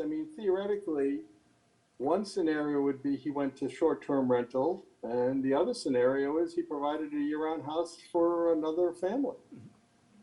Right. So So there's no exclusion that he can't rent it year-round. That's allowed. right. Okay. No, you're correct, Dan. But like I said, the bylaw is, what we can do is prevent the ADU from being a short-term rental. We can't Right. really go beyond that. We've provided some flexibility so that it's clear that you can have some adjustment you can move between the units and basically move that short-term rental over. So I guess the other way to look at it is right now, if you want to build the ADU and short-term rent that, you can do that actually. But you have to year-round rent the main house or live in the main house yourself. We did that because anticipating over time, again, being able to downsize and say, now I want to live in the ADU myself, I can basically switch the designation. So that's why we have the language in there that you can't have two short-term rentals going on with both units at the same time.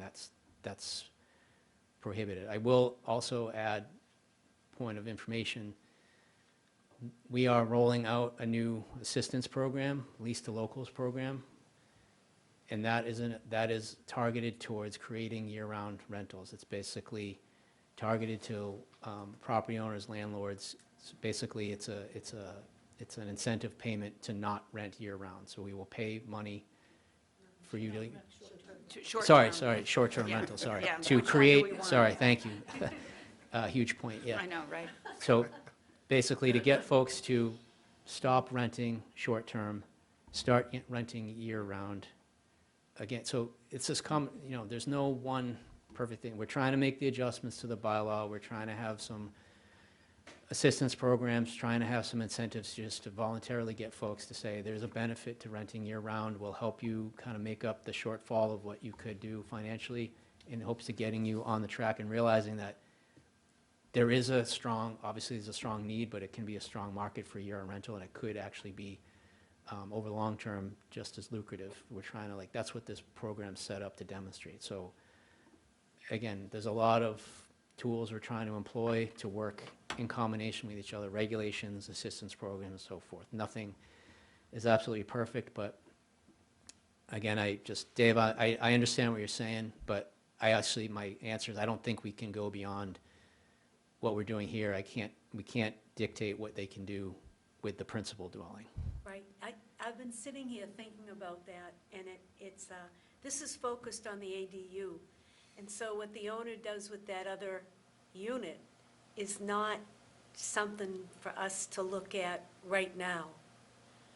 Although there are other regs about short-term rentals.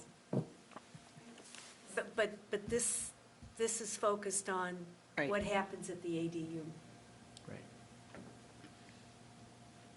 No, Paul, I appreciate, Paul, your comment about the local, keep East Amber's local, rental assistance fund. I hope that is enough. I truly and honestly hope that is enough to sway folks who might be considering downsizing to, putting their main house out as a full-time or year-round rental. I mean, that would be lovely. That would be the absolute ideal situation for our current fiasco when it comes to housing in this town. However, it's just to me, it just looks like a cash cow for people who, might be, the kids, they might be empty nesters or something along those lines, and then they do the short-term rental in the summer and they make a ton of money, and then they do the over the winter rental and, basically make a little bit more money. And yes, it's going to help them finance everything, but I just believe it takes housing stock away unnecessarily. I understand there's not much we can do about it, and that's fine. I mean, I'm not asking for us to have a complete rewrite of, the town zoning bylaws. However, I just, I can't get past the fact that this is, it's contradictory, and I believe actually could be, probably down the line, it has a very good possibility of being detrimental to our housing unit numbers. Over. Okay, is there anybody else that wants to Just- speak on this? Just to clarify, I don't mean to belabor this, just to clarify though, you have to commit to the unit. It's going to be year-round. You can't take the unit, switch it back and forth. It's just, the switching is from between the principal and the ADU. Whichever one of those is going to be you can't rent it for 6 months, decide you can't go back and forth that way. The switching is between the ADU and the unit. But whatever you're going to do with that unit, you have to stick with it year-round or No, short-term. I understand that. However, a lot of short-term rental properties in town are, rented out in the summer on a weekly basis. So it's true short-term, and then they become, whatever town regs or state regs allow for the minimum length of lease. Some of it's even being done under the table. It's that October 15th to April 15th winter housing where then people become unhomed after that because the dwelling, transfers back into a short-term rental property. And these people who have been living there for 6 months lose their house and they have to go find somewhere else to go. That just continues to be my concern. I see it happen constantly out in Eastham and even Wellfleet and Truro. Like folks have to move to campers on their family's property in Harwich or or Dennis or Yarmouth or something along those lines. And these are families with kids, and they have to go there for the entire summer and live in a trailer. It's just like, to me, it just makes no sense. I'm going to stop belaboring this point. I just wanted to register that as my primary concern for this, and that's it for me. Over. I'm just, I'm not trying to be argument. I just want to make sure it's clear just for everybody's, so I'm not trying to argue the point with you. I think we're actually on the same page, but just so we're clear, when you get the ADU, you sign an affidavit confirming that you're renting it year-round or living in it yourself. If you're renting it year-round, you register it with the Board of Health, you get the renter registration, you upload a copy of the year-round lease. So you can't, that's the point I was trying to make, is Switch you it. can't switch it like Yeah. mid-year and displace somebody. You're supposed to have the year-round rental. If at the end of that time, you decide, I'm going to now live in the ADU, I mean, that's the flexibility. But again, I just want to make that clear. So I hear what you're saying. I think we understand each other. I just want to make that clear for the general public. Is there anybody else that would want to speak on this? If not, is there a motion to, what are we going to recommend for town? Paul, we're going to make a motion to recommend the accessory dwelling unit bylaw as updated on 3/11/25 to be included in the town warrant. Is that the correct motion? I would recommend that motion, subject to any changes necessary as required by the Attorney General. Okay. That is the motion that I have made. Is there a second? Second. That. Any discussion? All in favor? Kevin? Yes? Michelle? Yes. Dave? Yes. Brian? Yes? I can't read your name, I'm sorry, you're new, but It's go ahead. still Pat. Pat, It's still yes. Pat, okay, and we have, And Dave. and we And have Dave. Dave, Yeah, reluctantly, yes. and chair votes yes, okay. Okay, Paul, do we need to reopen the next hearing, or do we keep going? We're all done with the zoning hearing, so we can close this hearing, and then next order of business is the preliminary project review. So what we'll do is, I'll make a motion that we close the hearing that we opened for the proposed amendments to the Eastham zoning bylaw and general bylaw. Is there a second? Second. All in favor? Aye. Aye. Aye. Okay. Aye. Now we're gonna open the next one, I Can we have a guess. 5-minute break? Yeah, we can have a 5-minute break. Let's do that. Unique idea, yes.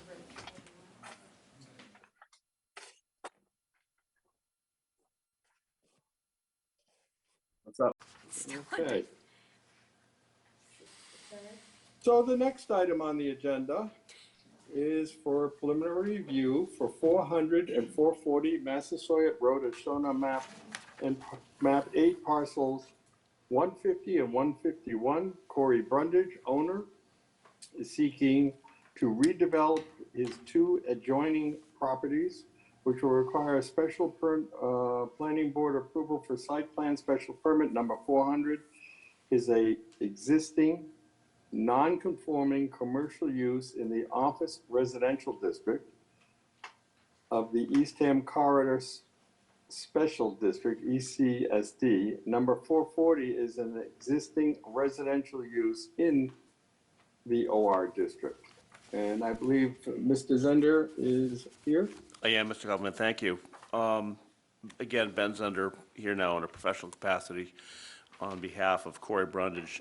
With me are John O'Reilly, who's our site engineer, and Thad Samasco and Sean Henry are our project architects. And I have to say, coming to you informally is already well into a process that has involved 2 meetings with staff, Mr. Lagg,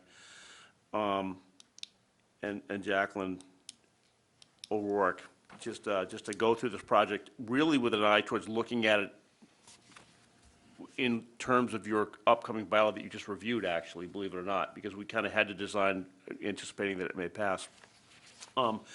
Project here involves a pre-existing non-conforming use. Corey Brundage is an excavator, site engineer. He maintains equipment and materials at the site. He also owns the single-family residence next door. The project is to combine the two properties and then create multifamily housing with 6 units in 3 buildings on the northwest side of the property, as you can see. 2 of the buildings have 3 units each, and 1 has 2 units. And then on the south side of the property, where the business is located, we have a proposed storage building on Massasoit Road, and then a workshop building combined with an office with a single apartment above it connected to that. In reviewing this project with staff, and in reviewing it in terms of your new bylaw, it's become apparent that there are some changes that will have to be made to the project, most notably the storage building that you're looking at on the west side of the property can't be a frontage building as defined in your new bylaw, so that would have to be relocated, and staff had some excellent suggestions as to how to deal with that. So we do know that Corey and his architects and then the engineer are going to go back and make some changes to this project. But I felt that it was important to get this in front of the planning board sooner rather than later to issue spot any concerns that you may have about the project itself. It does raise I think some fairly interesting and significant questions about how you marry, again, a residential use with a pre-existing non-conforming trade use, how you separate those uses safely, and also how you manage vehicular traffic, parking, and the uses on both sides of this project, and also how you address design requirements for both projects. So we like the project. We think it fits right in with what your bylaw is looking for. I've already worked with your staff and their town council to make sure that the relief that we're going to be requesting is the appropriate relief, meaning that special permit through the process, to make sure that the pre-existing non-conforming use isn't being intensified in some way that would trigger Board of Appeals review, and we think that it is not. One thing that's being removed from the site as part of this proposal is material storage, bulk material storage and handling, which is going to be, I think, a significant benefit for the neighborhood and for the site. So with that being said, if you want a further explanation of the site, of the buildings, Thad or Sean can give it to you, but I think the plans are fairly explanatory in terms of what we're doing. We just want to make sure we're not missing something, and I find that going into the first hearing at a commercial site plan review, that there are comments coming from board members that are just really important for us to hear. So that's kind of where we are right now, and we thank you for your time in looking at this stage. Okay, I had an opportunity to look at this. It's very unusual. It looks like you're proposing about 20,000 square feet of building floor area on a 70,000 square foot lot, which apparently is potentially is in conformity to the new regulations. The one thing that I noticed is there is a limitation in the code for 65% lot coverage. And that includes the parking, the driveways, the buildings, and all of that. And by eyeball, and I know there's no calculation yet, it looks to me like you're more like 80%. We're at 64.8, Dan. Then where is the where is the non-developed? I'm looking around the buildings, it's very tight. John may be able to address that if if you could. If you're prepared to do it. I didn't know if you're going to be prepared to do that tonight, but I would like to see that. Well, we could certainly, John O'Reilly through the board. Yeah. We will demonstrate that, but we did run the preliminary numbers, and we did have just shy of the 65% limitation. We were aware of that. Okay. And obviously, we can make sure that we have a very clear and concise coverage table for when we file. Right. Okay. Board members, this is a preliminary. We're not going to take any action tonight. This is I guess it's the first application we're going to have, assuming that the zoning amendments bylaws go through, because if it doesn't, this doesn't exist as a project. And given that, I think what they're looking for is initial input in terms of reaction to this site plan. So we'll start with Kevin. Okay, thanks. I don't really have a lot of concerns or questions. As has already been pointed out, the storage shed has to go someplace else on the lot. I'm not going to, you got two frontages there to deal with, so your options are sort of limited. But I looked at that and I thought, well, gee, if you move that up to the northernmost part of the lot where currently there's parking, and maybe take the office unit there and flip it over to the other side of the proposed workshop, maybe that's all the space you need or whatnot. I don't know. I'm not an architect by any stretch, but. Staff actually had a great suggestion about swapping the storage for the office and swapping them back and forth, which is, I think, a good suggestion, but Corey's looking at that with Thad and Sean right now. I think it's solvable. Okay, yeah, okay. And as Dan had pointed out, as far as just double checking on the dimensions as far as the 65% coverage and that kind of thing, that always need to be done anyway. But at the moment, I really don't have any particular questions with it. I understand what you're doing, encourage where there's additional housing. It is an existing use, taking away the part of the current operation that's there now. Obviously cuts down on traffic and noise and all that kind of thing, so that's all a positive for the neighborhood. Nothing's leaping out at me at this point in time, so. Okay. Dave? I'm right in line with Kevin, actually. One question I did have, you have 34 parking spaces. Is that really needed? The parking spaces, are pretty straightforward with the residential use, and then working with Mr. Brundage and his staffing, because what happens is, what hopefully is going to happen is his workers will congregate in the shop, and then out they will go to their job site. So we basically counted employees, staff, expectations, and tried to build into that. Okay, I just was curious, just seemed like a lot. Other than that, I think it looks like a good project, and, I mean, the housing will be very welcome in town, so I'm encouraged. Thanks, Dave. Thank you. Okay, Brian? Just a couple of questions about the residential uses. How many individuals do you envision occupying this section? Thad Simasco, architect. There are, as Ben mentioned, there are 8 units. They're townhouse style. They're 2-bedroom, a family of 4. Probably would fit well into the size of the units. I know that the new bylaw might limit the size of the units to be a little smaller than what we had projected, but still be 2-bedroom units. 4 people, a couple kids, and a couple, if you will, would be the most. It could also just be a couple unrelated singles living in, each in a bedroom using the townhouse model.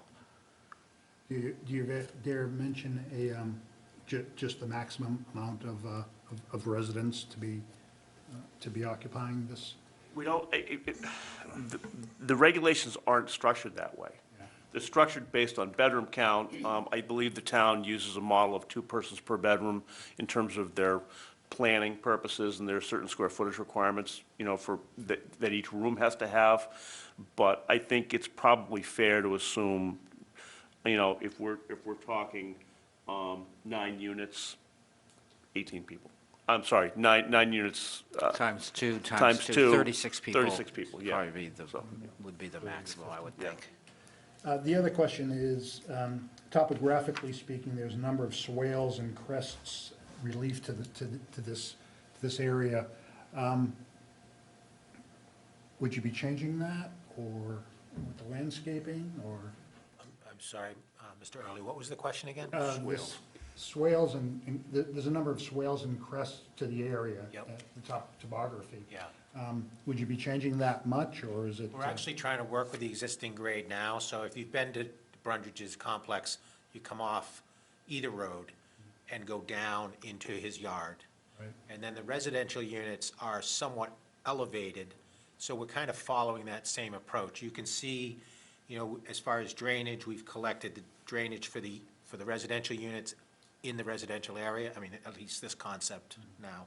And then we have the larger drainage for the commercial and the larger parking area. But we're not trying to, we're not really trying to change the grading. We are continuing on Old County and around Massasoit. There is a retaining wall. There's currently a retaining wall along Old County, and we're simply extending it. So as you look at it from the road, the Brundage's complex will actually be lower Be lower, so by that about 4 feet noise, than the yeah. road surface. Noise from the, from Route 6. Thank you, that's all. And just to add on that, also, one of the requirements of the site plan review, as you already know, is containing all the drainage on site. So that's a big part of what John was doing in designing this, is just to make sure that we're containing the drainage, so. Good. Pat? Okay, so I have a couple of questions that, things I'm just curious about by being over there, and they may not be part of the zoning bylaw, but they're things I'm interested in. So, I noticed, this is very ambitious, as you all know, as you're sometimes painfully aware of it. So, in the back, so off of 6, there's another little set of residential units. How does, it's not, I guess it's not Brundage property, but I'm just wondering with the redevelopment, what happens with those? Because you're so close, you're close. There is several small residential units to the north of this property, so those units are not involved in this project at all. I know Mr. Brundage has done some community outreach and talking to his neighbors, and will continue to.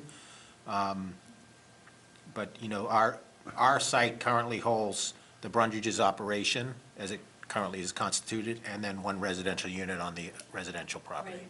And now, you mentioned that the bulk storage is being removed, but will the trucks still come in and go out? Yes, I mean, he still has the business, meaning he will have, still have vehicles coming and going, parking. They've got areas where they can load supplies and things like that, and they can do what they need to do. But the bulk storage of the gravel, the sand, the types of things which creates a lot of the noise and the dust that we have associated with sites, because you're bringing materials in, you're dumping it, you're storing it, you're loading it with loaders into trucks. That's a fairly significant component of that type of activity that's being removed. So, but yes, there will be commercial vehicles coming and going from the site as there are now. What do they do when they come and go? But they won't have equipment in them, will they?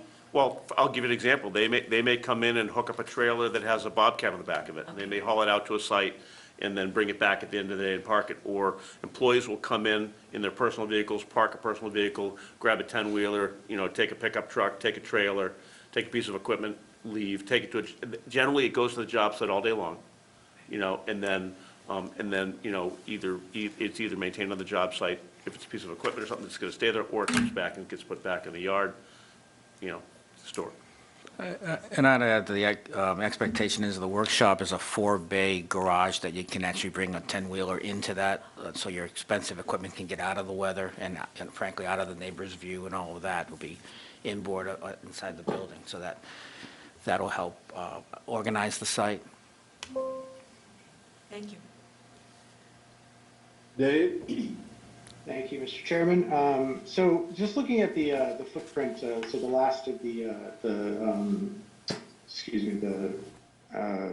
pages with the design and layout, can you orient me to which road has the double curb cut and which one has the single one-way? Massasoit. Massasoit has the double curb cut, Okay. and there's And one. then the one-way in is from Old County? Yeah, that's the intention, yes. Okay, perfect. So I guess my question is, I noticed there is an apartment over the office at the main site. Is that going to be used for worker housing? Is that going to be rented? Like how is that going to, what's the intent for that? Yeah, the expectation is that it's a caretaker kind of apartment. One of his employees may live there who also keeps an eye on the property and the equipment, almost a bit of a security measure, if you will. Okay, and then, I mean, my second concern is it's an active, excavation and, land engineering company. just going back to the public hearing that we all just finished up, just kind of bringing Mr. Zender's concerns up. Again, in this particular site and in this particular application, his main concern about putting residential units in the trade craft area of our new zoning area. What's the difference? I'd actually really like to have the difference explained to me on this, because it seems like it's about the same thing. Well, the first difference is this is all one applicant, meaning it's being controlled by one applicant. Somebody isn't putting a commercial trade use in next to an existing residential that somebody else is living in. This is all being proposed as one thing. Second of all, this is a pre-existing non-conforming trade use. It's not creating a bylaw that invites people to come in and do this work. So we don't think that that this excavating company is the best use for this district, and it wouldn't be allowed to be opened now. But this is the business that Mr. Brundage is in. This is where he's established it. He's got a good history there, and he wants to provide the housing. So I would agree with the member. I don't think putting housing and trade is the best option, but here on this site, the trade business is already there, it's operating, and to provide the additional housing is completely within the control of one applicant. So again. No, I definitely understand that. However, your primary concern, before was the well-being and, the ability of the residents living right next to an industrial complex to enjoy a quality of life that you indicated would not be possible in the trade park area. I understand, believe me, I do understand that this is non-conforming and that our new zoning bylaws that may or may not be passed, could affect this, and, that this could not go. I respect Mr. Brundage and his business. I know he's an outstanding member of the community, and I do appreciate the fact that he's putting housing on this lot that otherwise, is mostly a construction and active industrial site with a single-family house on the other side. It's more just going back to the point you made, Mr. Zender, is that coexisting with heavy commercial traffic, 10-wheelers and bobcats and excavators and materials and things like that.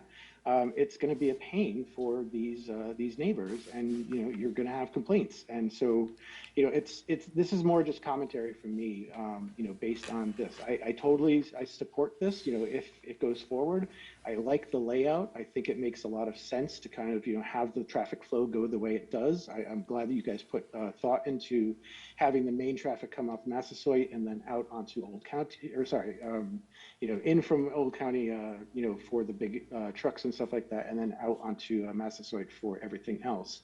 I appreciate the fact that there is going to be, potential for 36 new residents in Eastham to have some kind of affordable housing. It's just that balance that, you had brought up in our public hearing. That's kind of where my disconnect lies. Otherwise, I think this is a great property.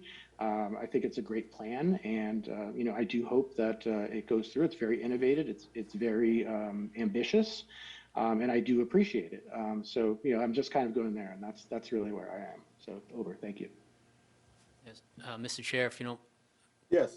If you don't mind. So I just wanted to say it's kind of fortuitous timing that this project came in now for preliminary, because it's an awkward site. It's got multiple frontages. It's non-conforming. So it was actually a really good test case to run through all this new zoning. So it's good, and we've had a lot of good discussions with the development team. And this is something that's going to come up pretty much every time, because 98% of the DCPC is non-conforming. Every lot is non-conforming in some way. Building, doesn't have the landscaping, doesn't have the, whatever it is. So we're going to have to learn to work within the bylaw, because you're going to have these non-conforming sites and in some cases non-conforming uses. So the commercial operation is pre-existing non-conforming. As Mr. Zender said, they couldn't open up that use now from scratch, but it's there. It has legacy rights preserved. When we looked at it from the staff perspective, and Jackie did the staff report, put together all the points, and we're happy to go through that, because I think, the fact that the residential component is the piece that actually complies with what the zoning district is looking at, so that's a plus. When we're informed of the kind of downscaling of the commercial operation, not having the on-site sales and the storage of materials, and the fact that the storage garage is going to house the equipment. In our minds, that's a huge, that's a huge factor, because how do we get this to be more conforming? It's never going to totally conform, but the goal is how do we work within the zoning to get the site at least more conforming? So adding the residential component conforms, reducing the intensity of the activity on there, increasing the storage, getting things cleaned up on the site are all steps forward towards at least getting closer to conformity. So I just want to make that point. We had a lot of discussion with the development team on that. I think what you saw in our staff report, and I understand, the team here didn't want to start making changes to plans and all that stuff till we had this feedback, but what you see in our staff report, I think we anticipate you'll see some changes in the site plan, because as we tried to fit this into the zoning, there are some constraints and there are some things that are going to need to be adjusted, some setbacks, the parking setback on the north side, so forth, and switching the frontage building. The board is going to have to make a determination about what Massasoit or Old County, what's the primary frontage. Our staff report, we feel that Massasoit is the obvious choice, so that helps us orient the site. So there will be some changes, but I guess what I found is that we are actually able to work through the site changes. And this is to Mrs. Ender's earlier point, I don't see any clear need for waivers on this, but I think because that's just how the bylaw is set up, especially when we're talking about a pre-existing non-conforming site, like it takes some getting into the weeds, pushing, pulling, switching, adjusting, but based on what the discussions we had and the recommendations in the staff report, which I think are doable, you could see this come back for the formal, basically working without any big deviation from the bylaw. So I think it's what I'm saying is this is a good thing. I kind of proved the point of this stuff is going to get detailed with the nonconformities, with the use or the difficult sites with a lot going on. But I guess I appreciate the effort of the development team. They listen to us. I think they're open to the suggestions we made, but this is kind of how the process is supposed to work, where we get in there and there's not going to be really any project that's just going to be like cookie cutter, fits perfectly. So it's kind of like, what can we do? Some adjustments, so forth. So I just kind of wanted to lay all that out there. I think it would be important to get any feedback on the recommendations, to provide the applicant with any feedback on the recommendations in the staff report, just because if the board agrees with these things or doesn't understand or whatever, just because that would help everyone prepare for the next step. And then also, if the development team has had any thoughts since our last meeting. I don't think we've seen the staff report. Oh, Do you have a copy? We can just maybe, no, it's okay. I just don't know what the recommendations are, so. well, we can. This is effectively a summary of our. I figured it would be. I just want to make sure nothing jumps out, so. But I think it's worth, Yeah. sorry. I think it's worth going through it now, just while we're all here, make the most of our time, basically reflecting the changes of the adjustments to the possibly swapping. Well, I'll let Jackie, if you want to walk through it, because you did all the work on it. So. Yeah, and this, as I just said to Attorney Zender, this is largely a summary of the meeting that we had back in February. So I hope nothing jumps out as new.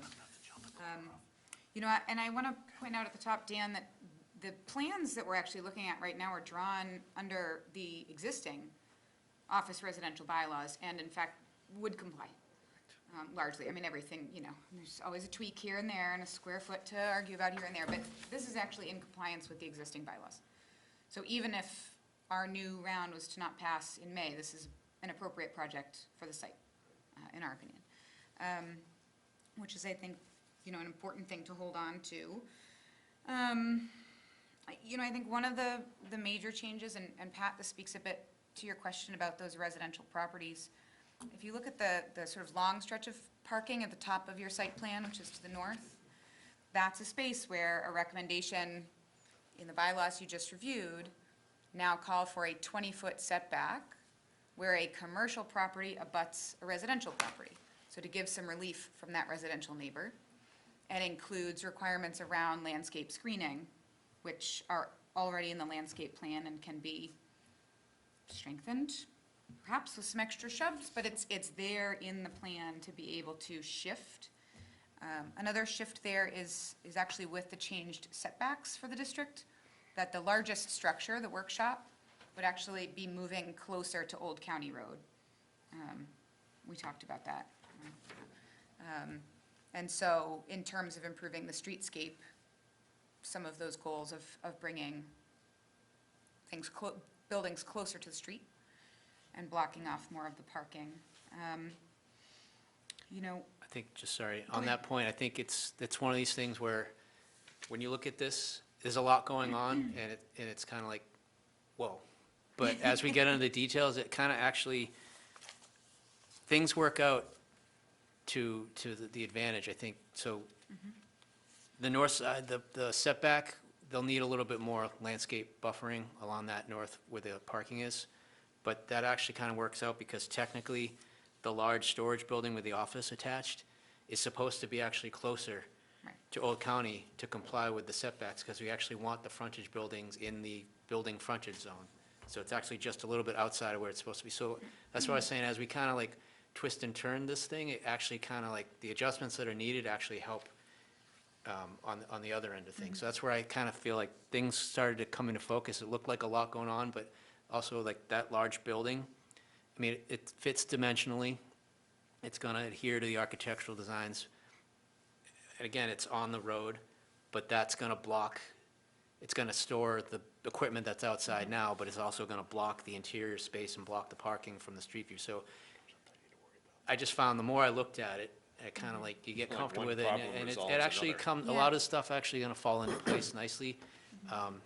So I'll let you. Yeah, I think the other thing that we discussed as a positive on this project is really the architecture and as an example of the form-based code that you just reviewed, where we're asking for traditional looking materials and we're asking for pitched roof lines, and, that visually improving the streetscape is done really well here. I am not an architect, nor am I a builder. I know a few of them. We discussed, for example, if you were looking at the elevations, maybe there are a few shifts there to shift a door toward Massasoit on the residential units to give them a more traditional front of the house feel. Things that are small adjustments. And will the existing house be torn down? Yes. The other point, well, I'll make two other points here, because I know this did come up as a question, just in case you're thinking it. There's fencing between the residential properties, fencing and vegetative screening between the residential use area and the commercial use area. Included in that fencing is it an emergency gate? Is that the right designation? Yes. If you want to speak about why that's there, I think that's important. Yeah, we had met with the deputy fire chief, and she asked that we have a throughput for a fire truck to come through and connect the sites, but the overall design strategy was to create a cluster of housing that's fenced off completely from the contractor yard. So that's almost a little mini neighborhood that was created there. The new zoning may have us pull one of the buildings back toward Massasoit Road and have more of an alignment of homes along Massasoit to sort of traditional Cape Cod along the road. You'd see a series of buildings that would face the road, residential structures that face the road, which would screen the commercial contractor yard behind. So the strategy was to get the buildings on the road, which is right in line with what the zoning is now asking for, so that you can hide behind it the operations that would be happening, and then allow also for some screening of the neighbors on the north side. So it is all falling into place.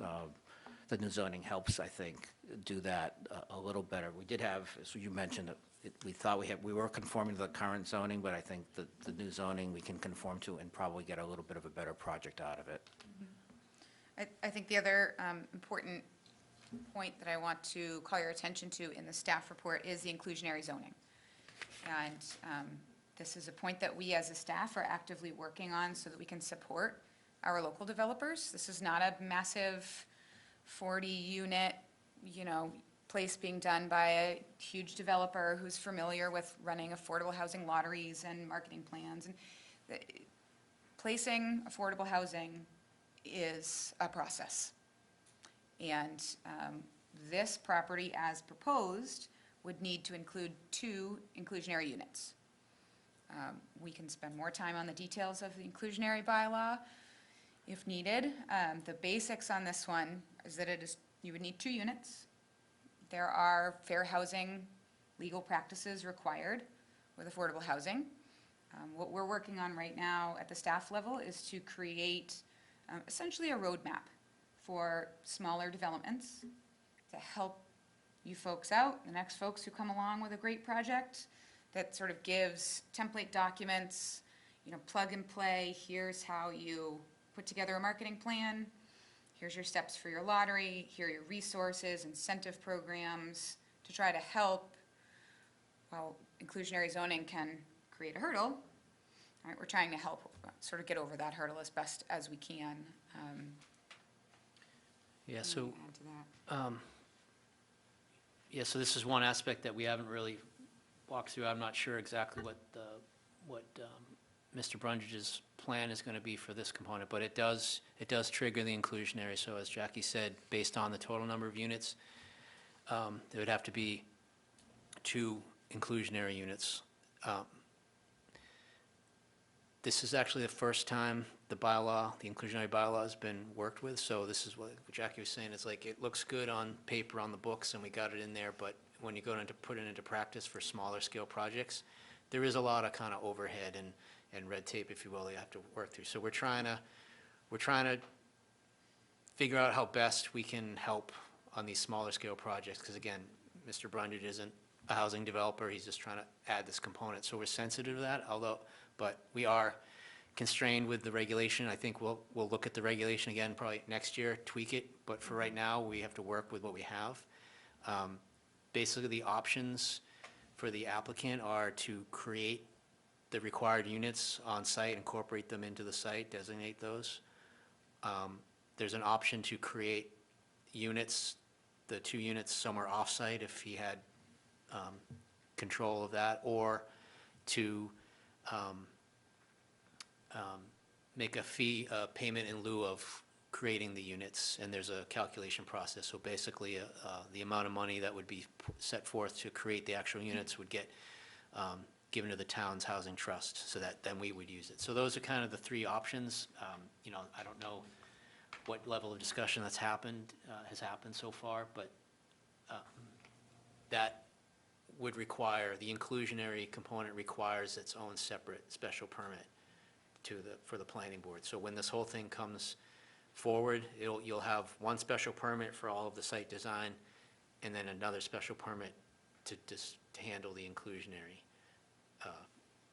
piece. And obviously, we can bundle all this together and to expedite it, but there's 2 components. So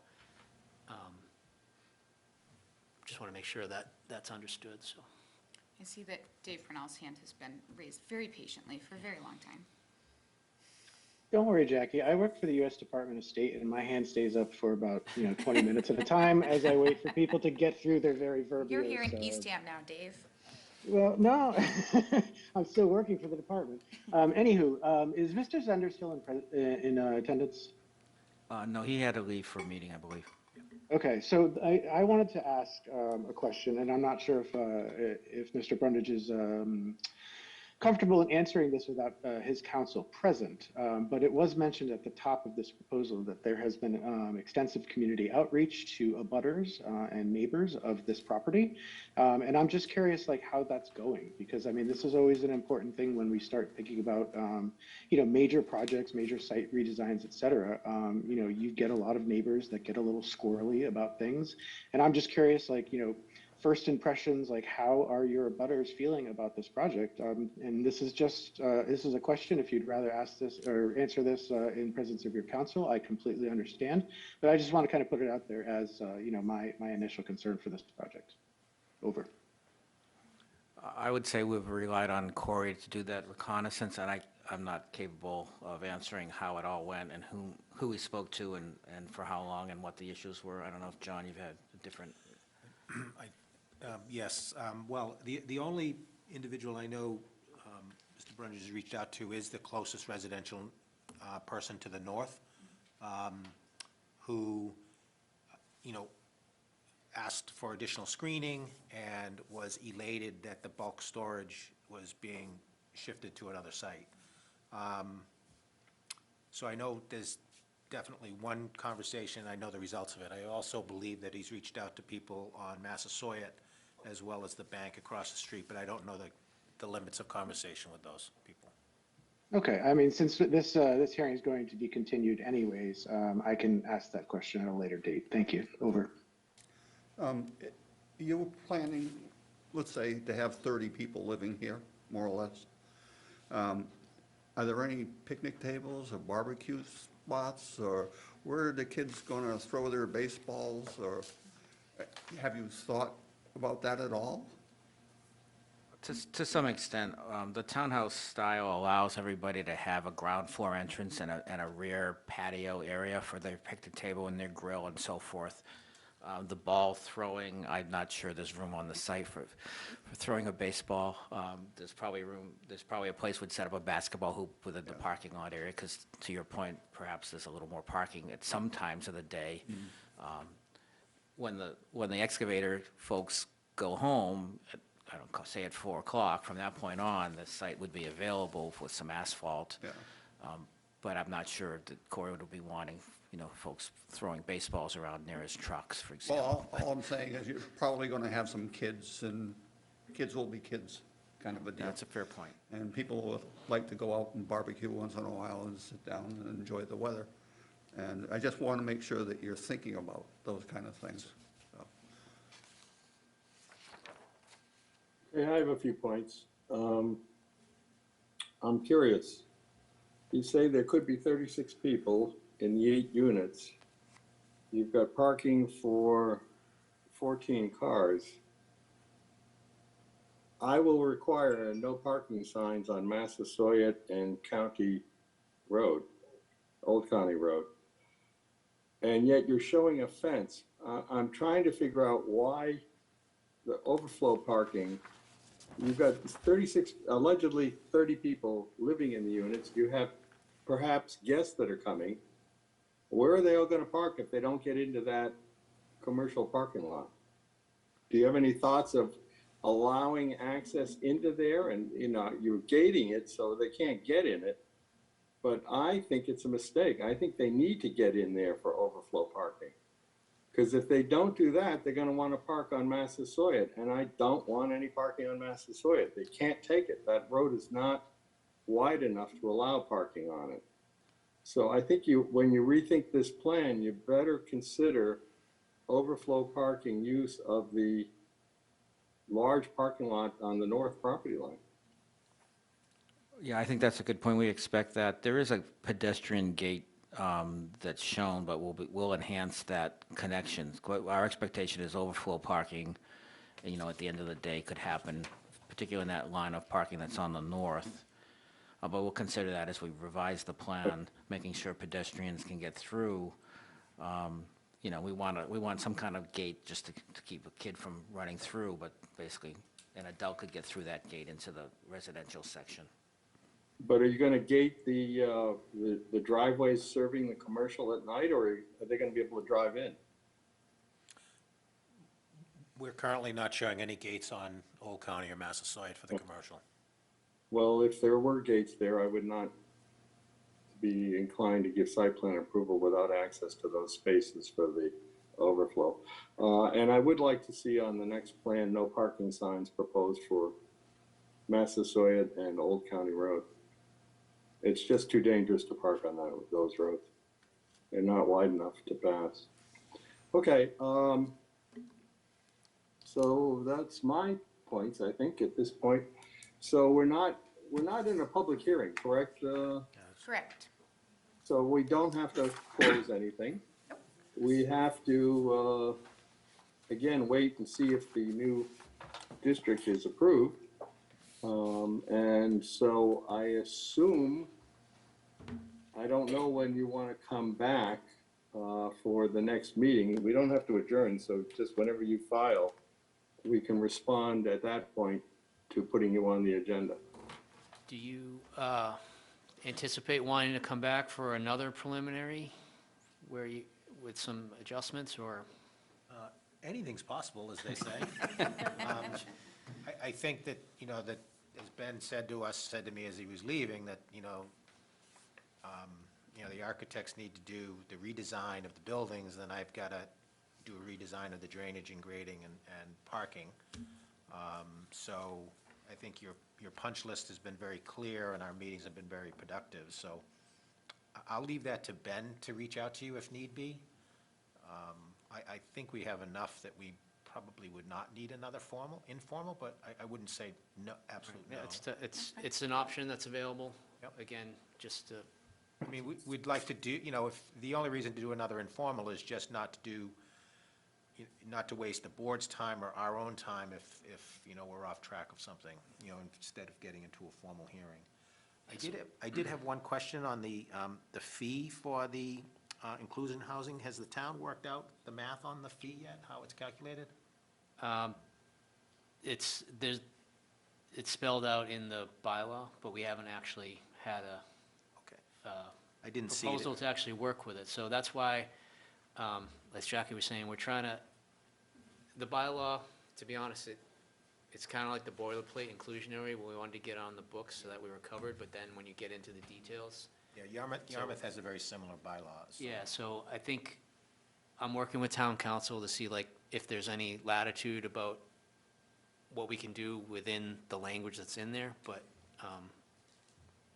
I guess once I know what Corey's plans are, then we can kind of, it's kind of all hypothetical, maybe this, maybe that, so if I know what direction he's going to go, then we can kind of give you more guidance. I was just unaware the math was in the bylaw, so. It talks about how there's no numbers, but just talks about how you calculate the numbers once you have the numbers, that kind of thing, so. Okay. Yeah, it's a bit vague, so again, once it's in the books and you start looking at it with a real application, it's like, oh, we need to do some adjustment, but I guess just back to the board, again, here's an opportunity to if there's any concerns, anything that are sticking in your brain that might be not clear, now's the time to kind of get out so we can adjust. Oh, here we go. So you mentioned the emergency gate, right? That was from the fire department? Yes. So I'm looking, now I see it, right? So what is it? What kind of a?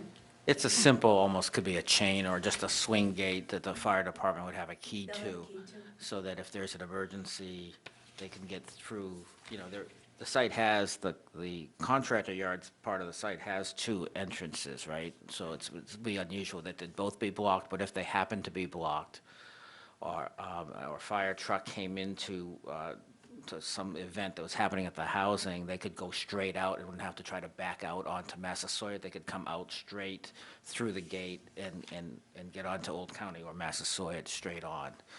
I think her thinking was more about how does the fire truck handle the housing emergency, if you will.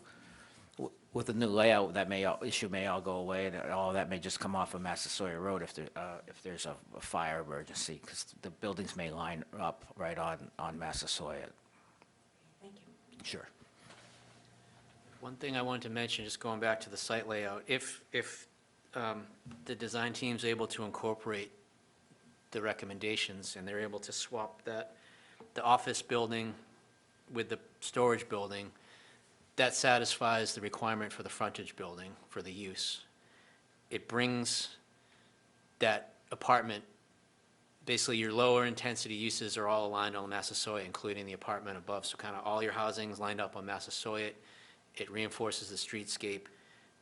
Then you have the person living in the apartment coming in and out of the Massasoit curb cut, so come in and off Massasoit, they take a right, they park down in the lower unit, everybody's living in one part, and you not have anything going on in the industrial area. And that also cleans up, excuse me, the area where they're showing the ADA spot with the walkways cutting across, so all that stuff kind of goes over to the other side, and you don't have people crossing the industrial cut where the trucks are coming in and out. So I guess I just reinforce, like, these were all good discussions we had, and things that I think actually, like I said, once you start to get into the details, I think it actually kind of comes together nicely, and could be a nice project where we demonstrate that pre-existing non-conforming use, awkward site, a lot of stuff going on, but it does, with a little tweaking, fit within the bylaw and makes for a nice, nice project, so.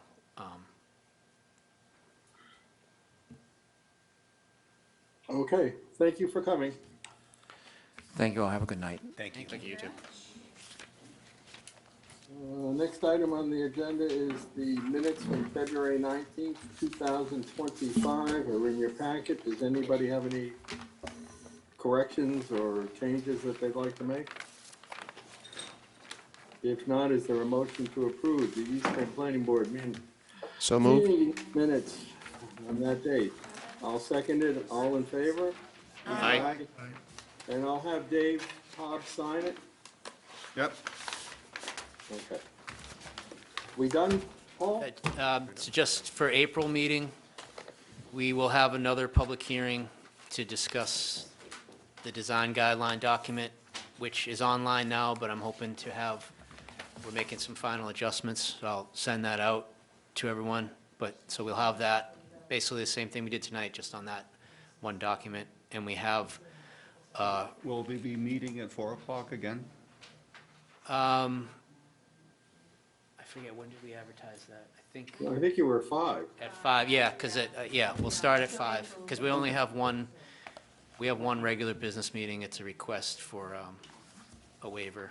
Okay. So that's the agenda for next month. All right, I have a situation. My last month in Florida is April. I can only attend by Zoom.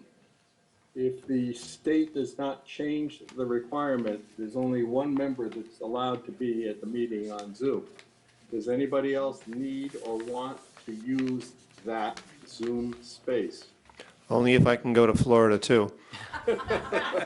Because if they are, then we can discuss my not attending, but otherwise I plan to attend on Zoom. So, Dan, the only thing that I would say, I mean, right now, with my work, I am in a complete travel pause through at least April 15th. So there's no need for me to attend by Zoom other than this one. This was an emergency attendance by Zoom. So, I mean, I have no problems with that, but after April 15th and, if the government lifts the hiring freeze, there's a very good chance that I will go back to, 25% travel or so. Well, we're back in May. We're back in meeting, so we should be fine. Okay, thank you. Done, Paul? Motion to adjourn? Motion to adjourn? Second. Second. All those in favor? Aye. Aye. Good night, everybody.